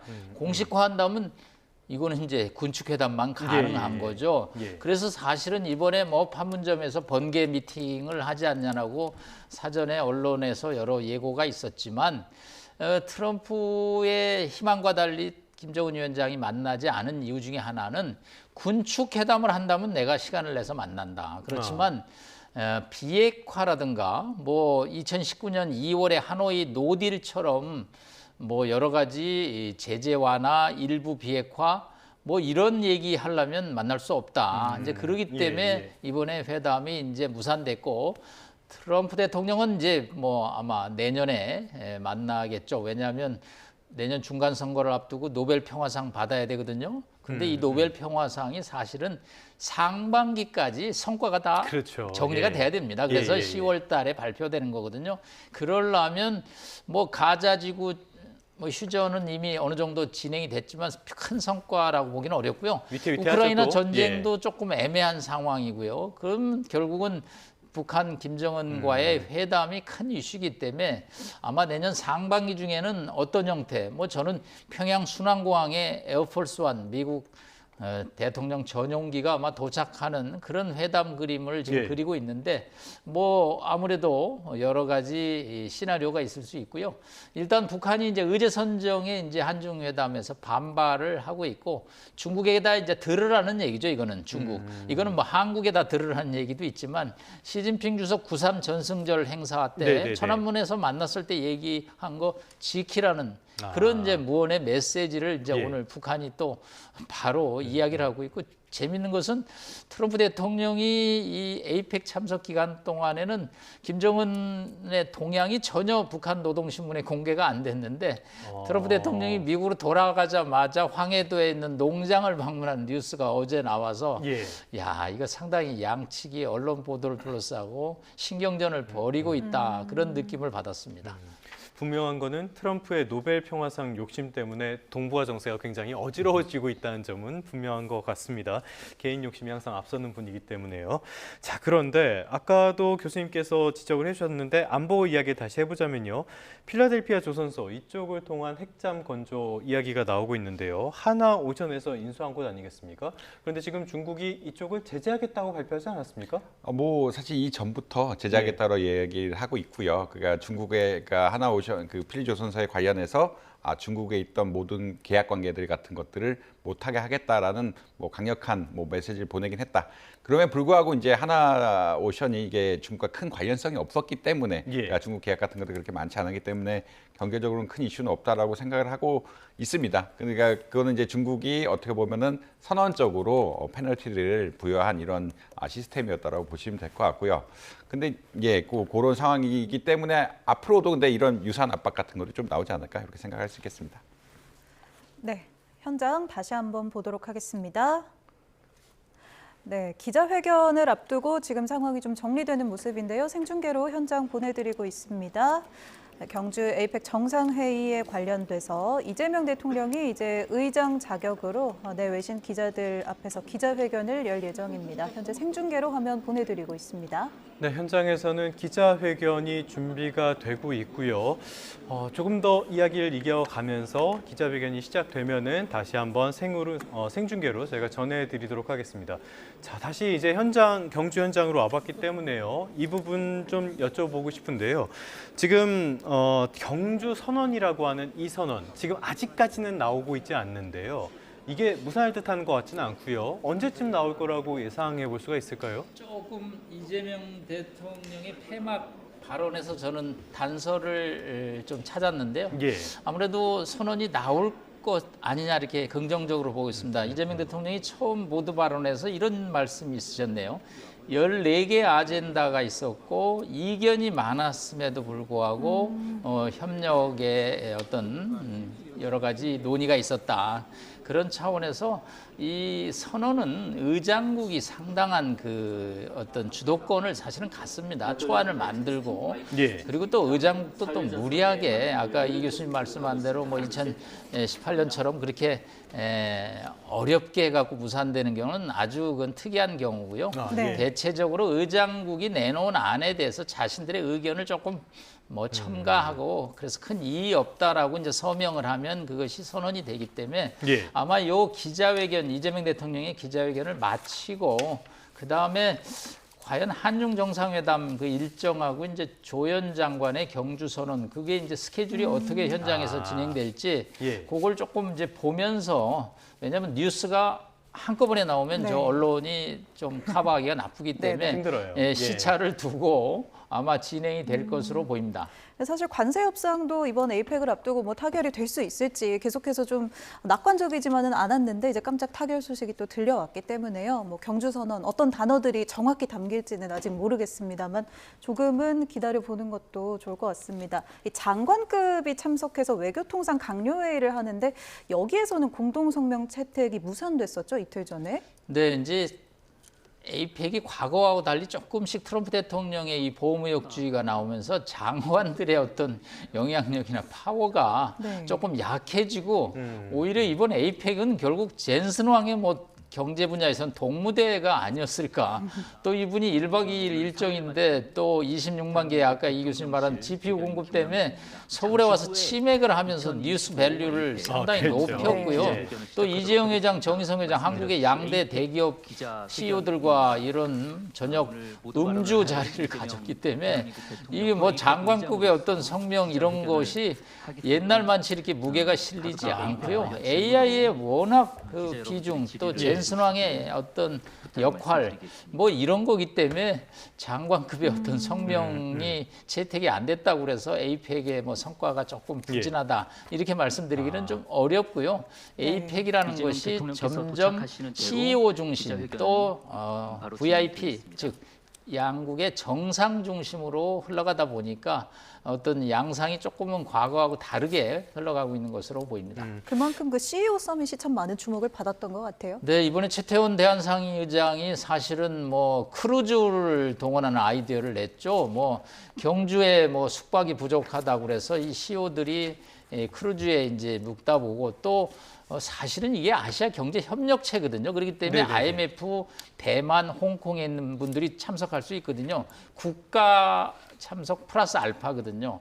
그렇기 때문에 이 기업인들 CEO 서밋이 오히려 성황을 이루고 여기에 오면 실익이 있다. 각국이. 정상들은 좀 거대 담론을 얘기하고 젠슨 왕이 발언을 들어보면 AI가 앞으로 어떻게 흘러갈 것인지 이런 구체적인 성과가 나오기 때문에 예. 기업들이나 언론 또 경제계 입장에서는 사실은 그런 CEO 서밋이 더 사실은 관심 무대였다는 표현을 네. 또 쓸 수밖에 없습니다.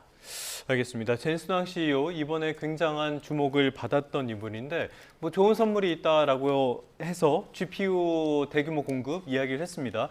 공짜로 주는 줄 알았어요. 그건 아닌 것 같고 굉장한 사업가라는 생각이 들었는데 교수님 어떻게 보셨습니까? 아무래도 이제 GPU가 수요가 많다 보니까 생산량은 한정이 되어 있고 그렇다는 얘기는 대기 수요가 발생을 하거든요. 그래서 이제 이재명 대통령이 처음에 이제 정권을 잡고 정부에서 5만 개의 GPU를 사겠다라고 했을 때 예. 사람들이 좀 반신반의했습니다. 반신반의했다고 했다는 것은 과연 현 정부에서 5만 개의 GPU를 엔비디아로부터 얻어낼 수 있을까에 대해서 좀 관심이 많았다라고 보시면 될 것 같고 그것의 근본에는 초과 수요. 뭐 최근에 오픈 AI라는 이런 데서 굉장히 많이 그 데이터 센터에 짓고 데이터 센터에 지으면서 GPU를 예. 가져가고 있다고 하고 있기 때문에 관심이 굉장히 많았다라고 보시면 될 것 같습니다. 알겠습니다. 지금 현장 기자회견 장소에 이재명 대통령이 들어오고 있습니다. 잠시 뒤에 기자회견이 시작될 지금부터 것으로 보입니다. 2025년 에이펙 정상회의 기자회견을 시작하도록 하겠습니다. 먼저 올해 2025년 에이펙 의장인 이재명 대한민국 대통령님의 모두 말씀부터 듣도록 하겠습니다. 아태 지역의 언론인 여러분, 취재 수고가 참으로 많으십니다. 여러분들의 관심과 홍보 활동에 저희가 큰 도움을 받고 있는데 깊이 감사하다는 말씀드립니다. 오늘 회의를 끝으로 올해 에이펙 회의는 마무리됐습니다. 지난 1년간의 치열한 토론과 정상회의 기간 내에 이루어진 논의를 바탕으로 만들어진 공동의 성과에 대해서 말씀드리겠습니다. 첫째 날 에이펙 회원 경제 지도자들은 초청국인 UAE의 칼리드 아부다비 왕세자와 함께 아태 지역 국가 간 무역 투자를 증진할 방안에 대해서 논의하였습니다. 구조적 요인으로 인해 아태 지역이 다양한 도전에 직면해 있으며 지속적인 번영과 성장을 위해 상호 간 무역 확대가 필요하다라는 데 인식을 함께하였습니다.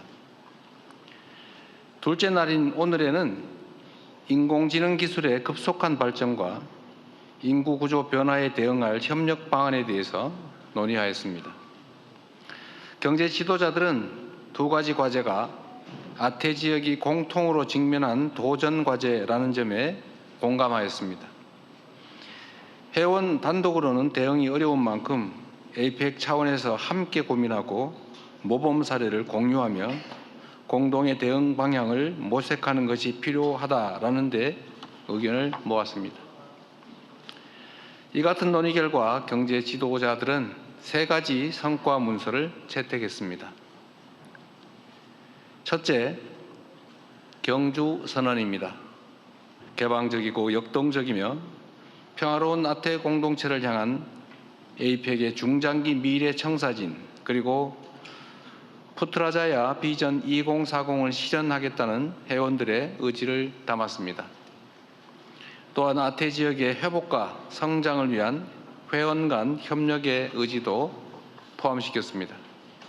특히 혁신을 통해 신성장 동력을 창출하고 성장의 과실을 고루 나누는 포용적 성장이 필요하다라는 점을 강조하고 있습니다. 둘째, 에이펙 AI 이니셔티브입니다. 영내 모든 회원들이 인공지능 전환에 참여하고 그 혜택을 함께 누리기 위한 여러 정책적 방향을 담았습니다. 특히 혁신을 통한 경제 성장과 민간, 정부, 학계 등 이해관계자 간의 협력 촉진, 인공지능 인프라 투자 등을 강조하고 있습니다. 이는 에이펙 역사상 최초로 만들어진 인공지능에 대한 공동 비전입니다. 대한민국은 AI 기본사회 같은 우리의 핵심 비전을 공유하고 이를 통해 아태 지역의 AI 전환에 기여하고자 합니다. 셋째, 에이펙 인구구조 변화 대응 공동 프레임워크입니다. 저출생, 고령화로 인한 인구구조 변화에 대응할 에이펙 회원들의 여러 정책을 제시하고 있습니다. 회복력 있는 사회를 위한 경제 시스템 구축, 기술 혁신을 통한 보건 및 돌봄 서비스 강화, 미래 노동 수요에 대응하는 인적 자원 개발 등 범정부 차원의 종합적 정책 방향과 협력 방안들이 제시됐습니다. 에이펙 최초로 인구구조 변화를 공동 핵심 과제로 인식하고 정책 비전과 협력 방안을 제시했다는 점에서 큰 의의가 있다고 생각합니다. 존경하는 언론인 여러분, 대한민국은 에이펙의 역사적 여정과 언제나 함께 해왔습니다. 2005년 의장국을 맡아 부산 로드맵을 채택했고 올해는 경주 선언으로 에이펙 회원 간 협력을 복원했으며 AI 이니셔티브 및 에이펙 인구구조 변화 대응 공동 프레임워크를 통해 인류 공동의 도전 과제를 함께 해결할 주체로 에이펙의 지평을 확대하였습니다. 이 세 가지 문서는 아태 지역을 평화와 번영의 지역으로 만들겠다는 에이펙 경제 지도자들의 뚜렷한 의지가 함께 모였기에 가능했던 우리 모두의 성과입니다. 이들 문서가 향후 에이펙이 나아갈 길을 분명히 제시할 것으로 자부합니다. 대한민국은 앞으로도 에이펙의 발전과 아태 지역 번영을 위한 여정에 함께할 것입니다. 차기 의장국인 중국을 포함해 모든 에이펙 회원이 경주에서 모은 의지를 행동으로 이어가 주시기를 기대합니다. 그렇게 내일의 변화를 실현해 나갈 수 있으면 좋겠습니다.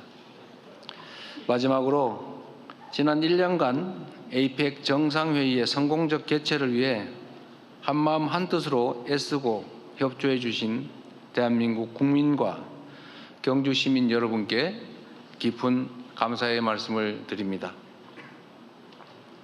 고맙습니다. 네, 지금부터 질의응답 시간을 갖도록 하겠습니다. 이 지역이나 언어들을 고려를 해서 최대한 많은 분들께 기회를 드릴 수 있도록 하겠습니다. 그리고 그러기 위해서는 많은 기회가 돌아가기 위해서는 언론 매체당 질문을 하나씩만 해주시기를 부탁을 드립니다. 먼저 가운데 줄에서 제일 앞줄에 계신 언론사 중에서 통신사 혹시 계시면 통신사부터 먼저 좀 기회를 드리겠습니다. 마이크를 앞쪽으로 전달해 주시겠어요? 네, 대통령님, 뉴스원의 한재준 기자입니다. 우선 성공적인 에이펙 정상회의 마무리하신 것에 대해서 축하 말씀드리고요. 이제 한 가지 여쭙고 싶습니다. 그 에이펙을 계기로 한반도 평화 변형 의지를 다시 강조하셨고 회원국의 지지도 요청하셨습니다. 하지만 여전히 북한은 대화의 문을 열지 않고 있는데 그 대통령께서 항상 강조하셨던 그 페이스메이커로서 이런 북미 회담이나 이런 것을 어떻게 측면적으로 지원하실지 말씀 부탁드립니다. 네, 에이펙 결과를 성공적이라고 평가해 주신 점 감사드립니다. 한반도 문제는 언제나 매우 복합적이고 어렵죠. 그런데 분명한 것은 한반도의 평화와 안정이 동북아뿐만 아니라 세계 평화에 매우 중요하다는 것입니다. 그리고 평화와 안정은 강력한 억지력도 전제로서 필요하지만 최종 단계에서는 언제나 대화와 타협, 공존, 공영의 의지가 있어야 합니다. 우리 김대중 대통령께서 햇볕 정책이라는 이름으로 누군가의 코트를 벗기려면 센 바람만 불어서는 쉽지 않고 오히려 움츠러들게 하니까 따뜻한 봄날을 만들어서 더 이상 옷을 껴입고 있을 필요가 없게 만들어야 된다, 이렇게 말씀하셨죠. 억지력과 대화, 타협, 설득, 그리고 공존과 번영의 희망, 이런 것들이 있어야 비로소 평화가 또 안정이 가능할 것입니다. 그리고 평화란 무력으로 억압한 상태라든지 아니면 무력을 통해서 전쟁에서 이기는 것을 의미하지는 않습니다. 대량 파괴와 살상 후에 이긴들 무슨 소용이 있겠습니까? 싸워서 이기는 건 하책이요, 싸우지 않고 이기는 것이 중책이라면 싸울 필요가 없게 만드는 평화를 만드는 것이 가장 확고한 평화다, 안보다, 이렇게 말씀드리고 있습니다. 그리고 저희는 실제 이를 실천하려고 합니다. 비록 북측이 대한민국 정부에 대해서 의심하고 화나고 그리고 적대적으로 행동하고 있지만 이 의심과 이 대결적 사고를 또는 대결적 상황 판단을 바꾸려면 상당한 노력이 필요하죠. 어떻게 갑자기 한꺼번에 바뀌겠습니까? 우리가 선제적으로 평화를 위한 북측이 안심하고 남측을 조금이라도 믿을 수 있게 만들기 위한 선제적인 조치들을 이것저것 할 수 있는 범위 내에서 하고 있습니다.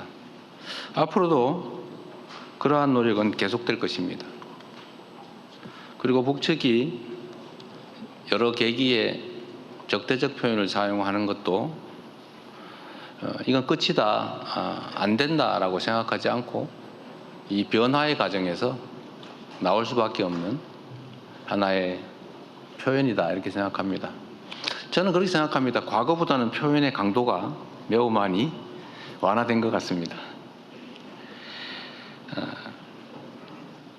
네, 상황을 만들고 대화를 요청하고 소통하고 협력할 수 있는 분위기를 만들어가야 하는데 그게 대한민국 정부 혼자서만으로는 어렵습니다. 외신 기자분들이 많이 계셔서 모르실 수 있기 때문에 말씀드리면 한반도는 여전히 휴전 중입니다. 전쟁을 잠시 멈추고 있는 거죠, 법적으로는. 그리고 이 휴전 협정의 당사자는 대한민국이 아니라 미국이었습니다. 그래서 북한은 대한민국이 아니라 미국과 협의해야 된다. 미국으로부터 체제 안전을 보장받아야 된다고 생각하고 실제 그렇게 행동합니다.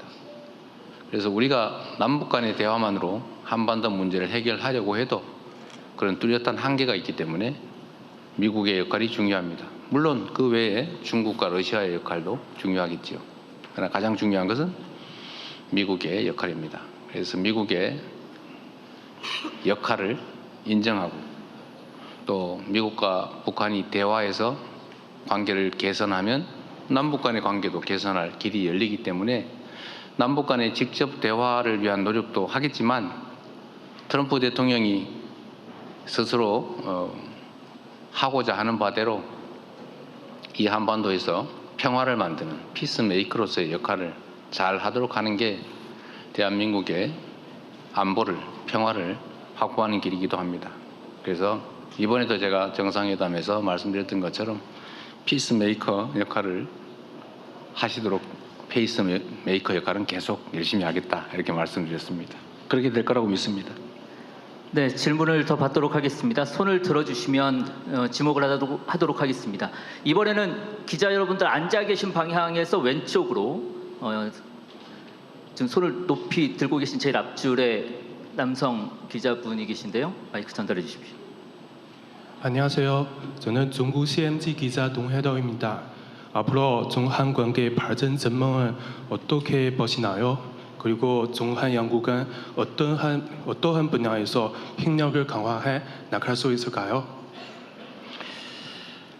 네, 매우 중요한 질문을 해주셨습니다. 감사합니다. 한중 관계는 외형적으로는 특별히 문제가 없어 보이기도 합니다만 실질적으로는 관계가 완전히 정상화되었거나 또는 회복되었다고 보기는 어려운 상태입니다. 그리고 단순한 회복을 넘어서 서로에게 도움되는 협력의 길을 다시 찾아가야 합니다. 그래서 실질적인 관계 회복 그리고 실질적인 협력 강화가 꼭 필요하겠다라고 생각하고 거기에 주안점을 두고 논의하려고 합니다. 가장 중요한 분야는 아무래도 경제 분야가 되겠죠. 한국과 중국은 여러 부문에서 경쟁하는 관계이기도 하지만 또 다른 여러 측면에서는 협력하는 관계이기도 합니다. 국가 간 관계라고 하는 것은 매우 복합적이어서 보이는 것과 안 보이는 것들이 공존하고 협력과 경쟁, 대결이 공존합니다. 미국도 중국과 경쟁하고 갈등하고 적대적으로 보이지만 잘 보이지 않는 이면에서는 협력하고 거래하고 지원하고 그러고 있죠. 대한민국과 중국의 관계도 마찬가지입니다. 지리적으로 아주 가깝고 경제적으로 서로 깊이 의지하고 협력하는 관계입니다. 그래서 앞으로는 외부의 작은 장애들이 있더라도 그 장애들을 넘어서서 더 큰 이익과 더 큰 변화를 향해 나아가려고 합니다. 중국 당국도 대한민국 정부도 존재하는 이유는 국민들의 더 나은 삶이고 희망 있는 국가를 만드는 것 아니겠습니까? 중국에게도 대한민국에게도 모두 도움이 되는 여러 영역에 특히 경제, 민간 교류, 그리고 나아가서는 동북아의 평화와 안정을 위한 역할을 어떻게 할 것인지 등에 대해서도 협력과 소통의 계기를 많이 만들고 또 높여가려고 합니다. 그리고 한반도 평화와 안정을 정착시키는데도 중국의 역할은 매우 중요하다고 생각합니다. 한반도가 안정돼야 동북아도 안정되고 또 그것이 중국의 이익에 부합할 것이라고 생각합니다. 큰 역할을 기대하고 있습니다. 네, 중국 매체 그러니까 인접 국가였기 때문에 혹시 일본 기자분들 중에서 질문 하나 받고 그 다음에는 비아시아권으로 넘어가면서 골고루 기회를 드리겠습니다. 이때까지 남성만인데 가급적 여성을 찾아주세요. 혹시 일본 매체 저기 뒤에 빨간색 옷 입고 계신 일본 매체 맞으시죠? Sorry, this is also journalist from China. Is that okay? 그러면 다음번에 질문 기회를 드리겠습니다. 일본 매체부터 먼저 하겠습니다. 여기 앞에 네, 질문. 저기 일본 여성 매체 일본이시면 일본 아닌가 보군요. 네. 네. 네.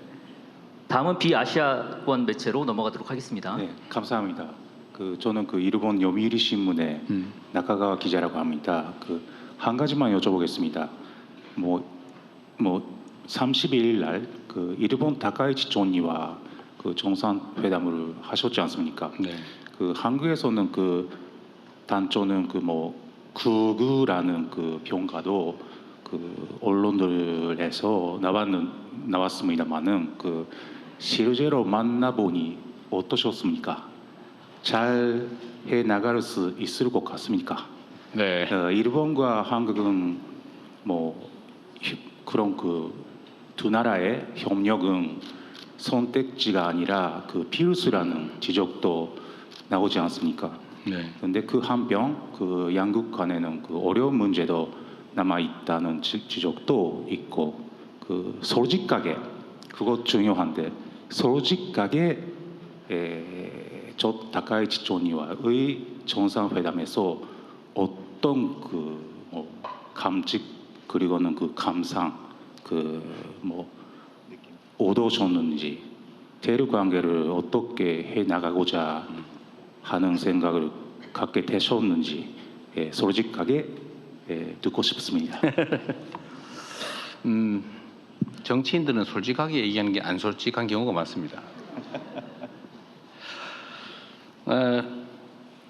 우리 일본 언론에서 아마 한일 관계가 앞으로 혹시 좀 기대와는 다르게 가지 않을까 우려를 하시는 것 같습니다. 제가 이 말씀을 드리고 싶습니다. 아마 일본 언론도 대한민국에서 이재명 대통령 당선이 됐을 때 저 극좌인데 걱정된데 라고 생각하셨을 것 같습니다. 저는 다카이치 총리께서 그냥 개별 정치인일 때 하고 일본 국가의 경영을 총 책임질 때 생각과 행동이 다를 거라고 생각합니다. 또 달라야 됩니다. 저도 야당의 지도자일 때 하고 야당과 여당을 포함한 온 국민을 대표하는 대통령일 때 판단과 행동이 달라야죠. 이게 정치는 전쟁이 아니지 않습니까? 한 부문을 대표할 때하고 전체를 대표할 때 당연히 달라야 되죠. 그래서 일본이 요즘은 이재명 대통령에 대해서 별로 크게 걱정 안 하지 않습니까? 그렇습니다. 전 다카이치 총리도 사실 저도 만나기 전에는 혹시 하는 걱정을 안 한 건 아닙니다만 직접 만나 뵙고 상당한 시간 대화를 나눠보니 똑같은 생각을 가지고 있는 아주 훌륭한 정치인이라는 생각이 들었습니다. 그리고 그분의 표현 중에 이런 게 있죠. 한일 관계는 매우 중요하고 또 협력해야 될 부분이 많다. 저도 그렇게 전적으로 공감합니다. 그래서 제가 이런 말씀을 드렸죠. 문제가 있으면 해결하고 과제가 있으면 협력해서 풀어가자. 일본도 한국도 해야 될 일이죠. 그리고 정치는 기본적으로 개인의 생각을 관철하는 측면도 있지만 더 중요한 것은 더 나은 국민들의 삶, 국가의 더 나은 미래 아니겠습니까? 그건 어디서나 마찬가지죠. 솔직하게 느낌을 말씀드리면 아주 좋은 느낌을 받았습니다. 걱정이 다 사라졌습니다. 앞으로 한일 관계는 잘 협력해서 지금보다 훨씬 나은 단계로 나아갈 수 있겠다. 있는 문제는 직시하고 미래를 향해 함께 손을 잡고 나가서 한국과 일본이 서로에게 도움되는 관계로 충분히 발전할 수 있겠다. 자주 만나야 되겠다라는 생각이 들었습니다. 그래서 제가 가급적 다음은 셔틀 외교의 정신상 제가 일본을 방문해야 되는데 가능하면 나라현으로 가자라고 말씀드렸습니다. 본인도 아주 흔쾌하게 좋아하셨습니다. 앞으로 저는 한일 관계가 기대가 됩니다. 네, 그 사회자의 협조를 해주셔야 더 많은 기자분들께 질문 기회가 돌아갈 것 같습니다. 균형 차원에서 비아시아권 그리고 가급적이면 성별 균형도 맞춰야 해서 지금 질문하지 않으신 성별 가운데에서 질문해 주시면 더 감사하겠습니다. 비아시아권 중에서 질문을 좀 듣겠습니다. 우리 사회자가 잘 아는 분이 계시거든요. 여기 앞쪽에 헤드폰 착용하고 계신. 네. Hello, thank you so much, Mr. President. My name is Ilyana. I'm from the RIA News Agency. First of all, congratulations on adopting the Gyeongju Declaration. And my question to you is, were there any challenges along the way of adopting the declaration? Maybe did any countries try to bring geopolitical issues into the final draft? Thank you. 안녕하십니까. 리얼뉴스의 오야 기자입니다. 먼저 경주 선언을 성공적으로 채택한 데 대해서 축하를 드립니다. 그러나 이 경주 선언을 채택하는 과정에서 혹시 문제가 있으셨는지 여쭙고 싶습니다. 좀 더 구체적으로 특정 국가가 지정학적인 이유를 들어서 이 과정이 좀 어려웠던 그런 사례가 있는지 여쭙습니다. 우리 어느 지역, 어느 나라세요 혹시? 러시아 매체로 알고 있습니다. 러시아 매체요? 네, 감사합니다. 경주선언은 아시는 것처럼 오늘 아침에 최종 문안이 완성됐죠? 새벽 7시 반까지. 7시 30분까지 지연이 됐다고 합니다. 문안 정리에 이제 이견들이 있었고 그 점에 대해서 조정을 하는 중이었습니다. 아마 큰 쟁점은 무역과 투자에 관한 챕터를 둘 거냐였다고 합니다. 그런데 여러분들 다 배포된 자료를 보셨을 텐데 무역과 투자에 대해서도 원만하게 합의가 돼서 의견들을 다 모았습니다. 아주 사소한 것이긴 한데 문화 창조 분야에 대한 약간의 논란이 있었지만 그건 쉽게 합의가 됐다고 합니다.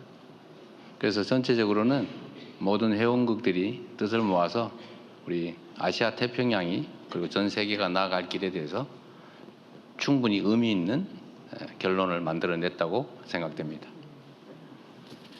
네, 비아시아권 국가들 가운데서 질문을 추가로 더 받아보도록 하겠습니다. 비아시아권 국가 중에서 질문해 주실 수 있는 분, 아까 이쪽에서도 손을 들으셨는데 이쪽 지금 안 했었죠? 예, 마이크 전달해 주시죠.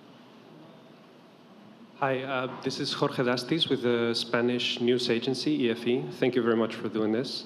I have a question about Mexico. Do you believe that Mexico's plans to significantly raise tariffs against countries with which it does not have a free trade agreement, like South Korea or China, are in line with APEC's objectives? And did you get a chance to discuss this with the head of the Mexican delegation? Thank you very much. 안녕하십니까. 스페인의 EFP 동생입니다. 멕시코와 관련해서 질문 드리도록 하겠습니다. 멕시코가 FTA가 없는 나라에 대한 관세를 대폭 증가시킬 계획을 갖고 있습니다. 한국과 중국이 여기에 해당되는데요. 이러한 멕시코의 정책이 APEC의 목표와 맞다고 생각하시는지, 그리고 멕시코 측하고 이와 관련해서 협의하실 기회가 있으셨는지 궁금합니다. APEC은 많은 나라들이 참여하고 있는데 대전제는 그 각 국가들이 다 독립성을 갖추고 있고 추구하는 가치와 지향하는 목표가 다르다는 것입니다. 그 대전제 하에서 우리가 함께 논의할 수 있는 공통의 과제를 찾아내고 협력할 수 있는 부분에서 최대한 협력할 방안을 강구하는 것이 APEC의 목표입니다. 멕시코가 어떤 관세 정책을 취하고 있는지는 저는 언론에서 스치듯이 본 적은 있습니다만 아주 세부적인 내용은 지금은 파악하지 못하고 있습니다. 멕시코의 국가적 필요에 따라서 필요한 정책을 추진하는 것일 텐데 역시 이것도 멕시코 일방적으로 혼자 되는 일은 아니고 결국 타국과 여러 나라들과의 협의 조정을 통할 수밖에 없을 것입니다. 그리고 그 사이에 충분한 이해관계 조정이 이루어지겠지요. 국제관계라고 하는 게 일국이 지배하는 것이 아니기 때문에 모두가 자기 국가에만 유익한 결과를 만들어낼 수는 없습니다. 전쟁에서 이기지 않는 한 그럴 방법은 없는 거죠. 멕시코의 이 관세 문제도 사실 이제 미국과의 관세 문제에서 파생된 측면이 없지 않을 텐데 이 모든 문제들이 다 복잡하게 얽혀 있는 것이어서 단시간 내에 결판 나는 것이 아니라 많은 시간과 많은 노력들, 많은 소통들이 필요할 것입니다. 좀 지켜봐 주시면 좋겠습니다. 네, 저희가 사전에 공지해드린 대로 이 기자회견은 1시 반까지 진행이 되기로 되어 있었고 지금 1시 29분이 됐습니다. 마지막으로 기자분 질문 하나를 더 받아야 될 텐데 이번에는 대통령께서 한번 마지막 질문을 결정해 주시면 어떨까요? 이게 국내 기자분들 아까 한 번밖에 안 한 것 같은데. 한 번밖에 못했습니다. 네. 네, 아주 애절하게 보고 계신 우리 장 기자님. 뒤편으로 마이크를 전달해 주시겠습니까? 네. 장윤선 기자님. 네, 여성이기도 해서. 네. 성별 안배를 했다는 점 말씀드립니다. 네, 취재 편의점 장윤선 기자입니다. 대통령님 질문할 수 있는 기회 주셔서 너무 감사드립니다. 사심이 약간 있었습니다. 네, 너무 감사합니다.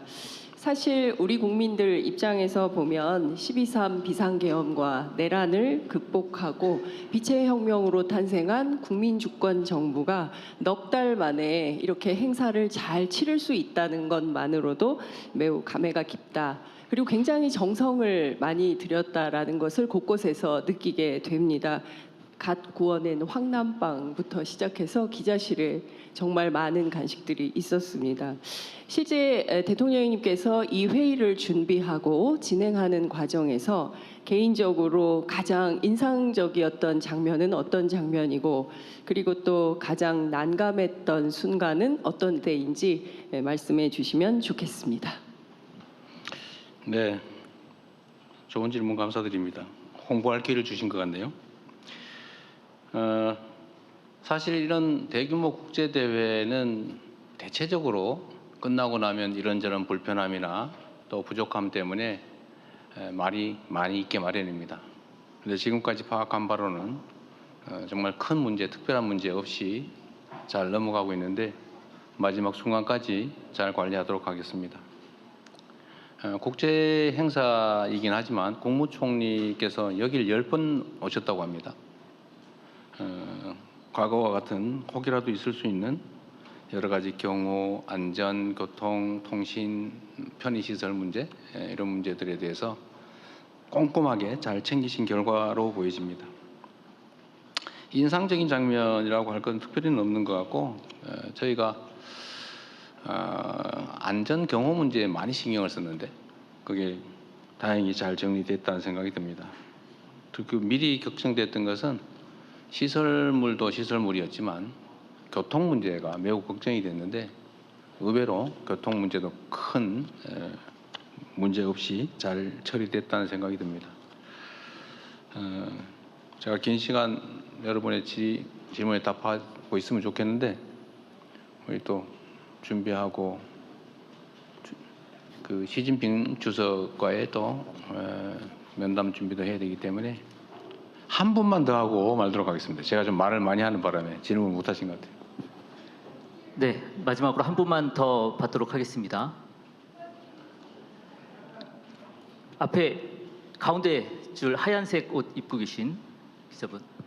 Thank you so much. Question from Shenzhen TV.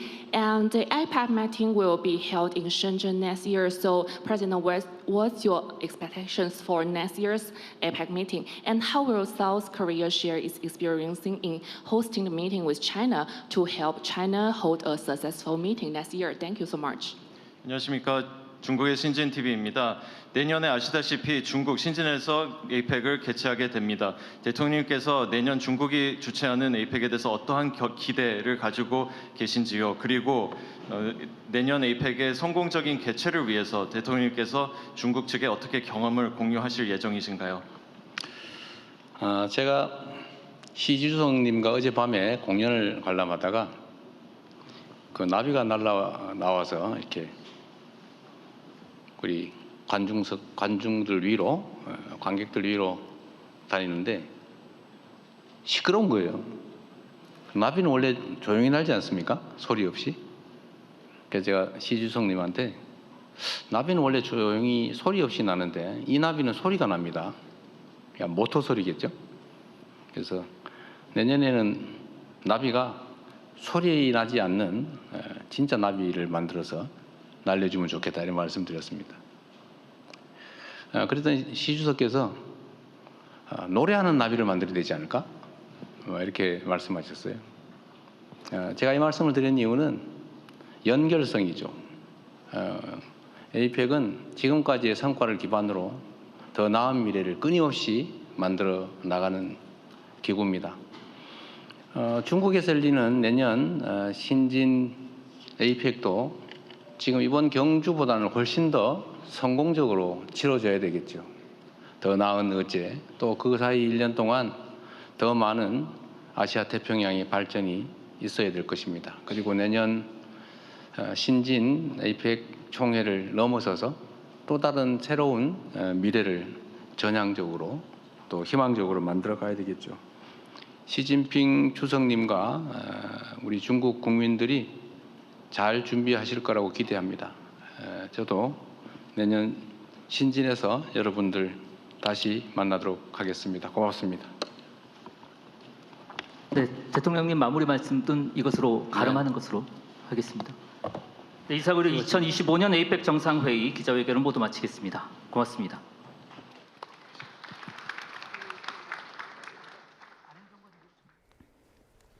네, 지금까지 이재명 대통령의 기자회견 내용 들어보셨습니다. 네. 이번에 경주선언이 있었는데요. 경주선언 관련해서는 오늘 아침에 최종적으로 완성이 됐는데 무역과 투자에 대해서도 원만히 합의됐다라는 설명이 있었습니다.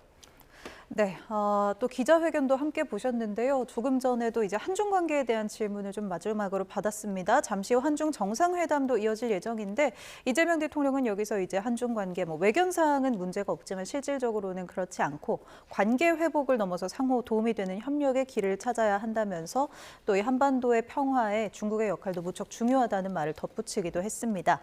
이번 경주선언에서도 이제 AI나 디지털 경제 같은 신산업 분야가 강조되기도 했는데요. 또 관련해서 이정환 한양대 경제금융대학 교수 함께 해주고 계신데요. 조금 더 여쭤보도록 하겠습니다.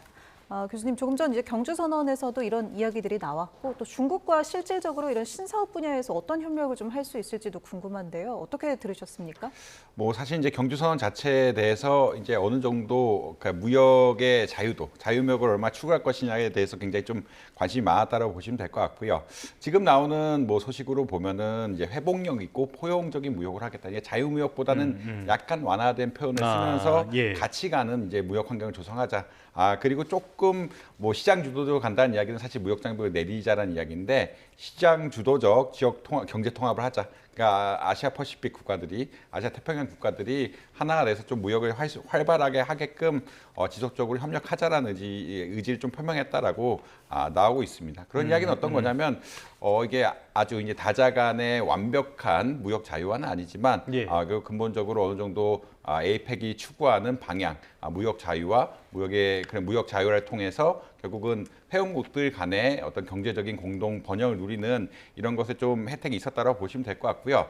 한중에 좀 치중해서 보자라고 하면은 아까 뭐 잠깐 이야기 드리긴 했지만 한국이 줄 수 있는 부분 또 중국이 줄 수 있는 부분들이 좀 명확하다 이렇게 보시면 될 것 같고 중국이 줄 수 있는 부분들은 공급망에 대한 우려를 확실히 축소시켜주면은 한국 기업들이 뭐 다른 해외에 진출한 거다 이제 어떤 교류를 하는데 좀 교역을 하는데 이익을 볼 수 있다는 점이 있겠고요. 한국 측에서는 아무래도 반도체, 그러니까 중국이 가장 필요한 것이 반도체이기 때문에 반도체에 대한 원활한 공급 같은 것들이 이루어지게 된다라고 하면은 사실 같이 발전한 기회가 있다라고 아마 이해하시면 될 것 같습니다. 그리고 미래의 지향적인 이야기를 하면은 지금 피지컬 AI가 가장 중요한데 양국이 제조업 기반 국가입니다. 제조업 기반 국가들이 사실 피지컬 AI를 실행하기가 가장 좋은 나라들 중 하나거든요. 그 이야기는 어떤 거냐면 제조업 기술, 로봇 기술 이런 것이 AI와 접목되면서 발전해야 되는 이런 양상들이기 때문에 서로 이런 피지컬 AI를 발전시키고 이런 것을 통해서 산업을 육성하고 사회를 변화시킬 수 있는 그런 미래 아젠다를 가질 수 있다. 이런 말씀 드릴 수 있을 것 같습니다.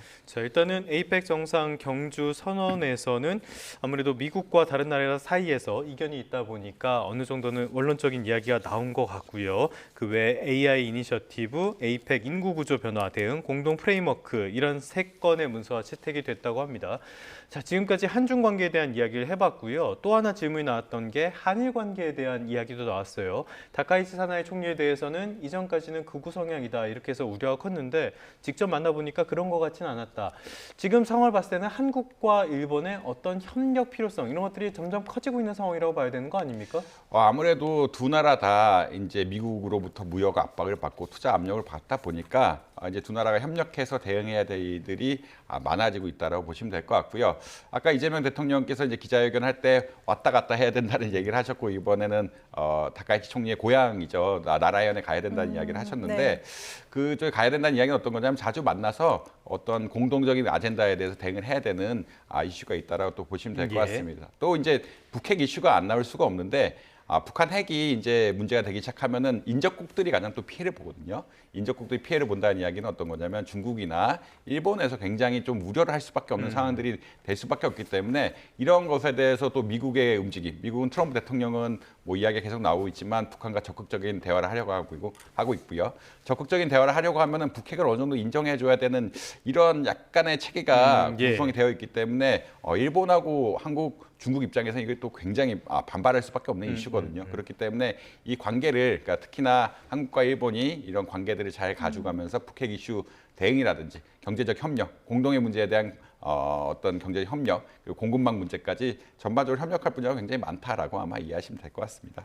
네, 조금 전에 이제 뭐 북핵 이슈뿐만 아니라 기자회견에서 이제 한반도에 여전히 뭐 휴전 상태다 이런 이야기도 이재명 대통령이 언급을 했습니다.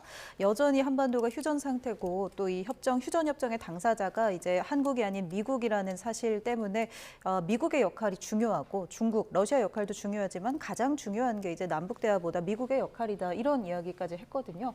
앞으로 이제 이 좀 정교한 관계를 어떻게 좀 풀어나가야 할까 이런 부분도 좀 궁금해요. 사실 뭐 이재명 대통령께서 얘기하셨지만 이제 북한과의 관계에 있어서 페이스메이커의 역할을 해야 된다라고 그런 입장을 보여드렸고요. 결국은 이 휴전 그리고 북한의 핵 인정의 주체가 미국이 될 가능성이 높기 때문에 미국의 선택에 대해서 그리고 미국과 북한과의 어떤 관계에 있어서 한국이 어떤 역할을 해야 되냐 결국은 서로 대화를 도와주고 대화를 만날 수 있는 장들을 좀 마련해주는 이런 역할을 해야 된다라고 그렇게 인식을 좀 보여주셨다. 뭐 제 개인적으로 그렇게 해석을 하고 있고요. 그렇기 때문에 이제 한국이 직접적인 대화 상대자가 아니다. 이런 문제 때문에 이것을 또 어떻게 이런 것들을 어떤 이런 제약을 인정하면서 둘이 그러니까 북한과 미국이 원활하게 만날 수 있게 또 북한과 미국이 원활하게 만나는 것이 중국의 이해관계를 지나치게 해치지 않게끔 여러모로 조율할 필요성이 한국에 있다라고 보시면 될 것 같습니다. 미국은 사실 중국을 압박하기 위해서 북한에 또 협력의 손을 내밀 가능성이 있고요. 북한은 또 미국과의 관계가 좋아지다 보면 중국과의 관계가 소원해지고 중국은 이런 것을 또 걱정하기 때문에 한국의 또 응원 아닌 혹은 협조를 요청할 수 있는 과정들이 좀 있거든요. 이런 것들에 대해서 전반적으로 좀 지켜봐야 되는 상황인 것 같다. 이런 말씀 드릴 수 있을 것 같습니다. 알겠습니다. 이제 결국에는 끝으로 우리가 관심이 가는 거는 역시 한국과 중국의 정상회담, 오늘로 예정된 정상회담이 아닐까 싶어요. 여기에서 다룰 주제들이 상당히 많을 것 같은데 한한령 해제라든지 공급망 문제라든지 여러 문제가 있을 것 같습니다. 교수님께서는 어느 부분에 주목하고 있습니까? 아무래도 이제 한한령 해제라는 것은 탑다운 방식이기 때문에 중국 정부의 의지를 보여주는 뭐 가장 어떤 중요한 이야기라고 아마 이해하시면 될 것 같습니다. 그러니까 결국 문화산업이라는 것이 중국은 어느 정도 통제가 되는 상황들이고 만약 한한령을 해제한다는 것은 한국과 교류를 활발하게 하겠다라는 그런 시그널로 또 인식이 되거든요. 그러니까 이제 일종의 정책적 변화, 그러니까 결국은 중국은 이제 정치 체제 자체가 이제 일단 탑다운 방식이 될 수밖에 없고 탑다운 방식이 된다는 이야기는 지도부의 의지가 경제 이슈라든지 모든 이슈를 바뀔 수가 있기 때문에 지도부의 의지를 쉽게 어떻게 보면은 표현할 수 있는 것들이 한한령 해제가 아닌가라고 개인적으로 생각을 하고 있고요. 이런 한한령 해제 혹은 한한령의 완화 이런 것과 더불어서 경제적 협력 관계에 관한 공급망 이슈라든지 반도체 수출 같은 것들 이슈들을 같이 하면서 경제적 협력 관계를 좀 이야기할 수 있는 내용들이 아닌가라고 추측을 할 수 있겠습니다. 그렇기 때문에 뭐 이제 뭐 북한 핵 이슈가 나올 거냐 혹은 중국과 한국과의 어떤 안보 관계 이슈, 핵 연료를 가진 핵 연료로 운행되는 이제 잠수함 때문에 여러 가지 이슈들이 생겼는데 이런 것들이 나올까도 좀 관심을 갖고 지켜봐야 될 상황인 것 같다. 이런 말씀 드릴 수 있을 것 같습니다. 네. 이렇게 계속해서 이재명 대통령의 기자회견 듣고 와서 또 경주 선언에 대해서도 이야기를 좀 들어봤습니다. 무역과 투자에 관한 항목을 둘 것인지가 마지막까지 좀 쟁점이었다고 하는데 모든 회원국들이 뜻 모아서 의미 있는 결론을 만들었다고 조금 전 기자회견에서도 언급을 했죠. 네. 이정환 한양대 경제금융대학 교수 함께하셨습니다. 교수님 긴 시간 고맙습니다.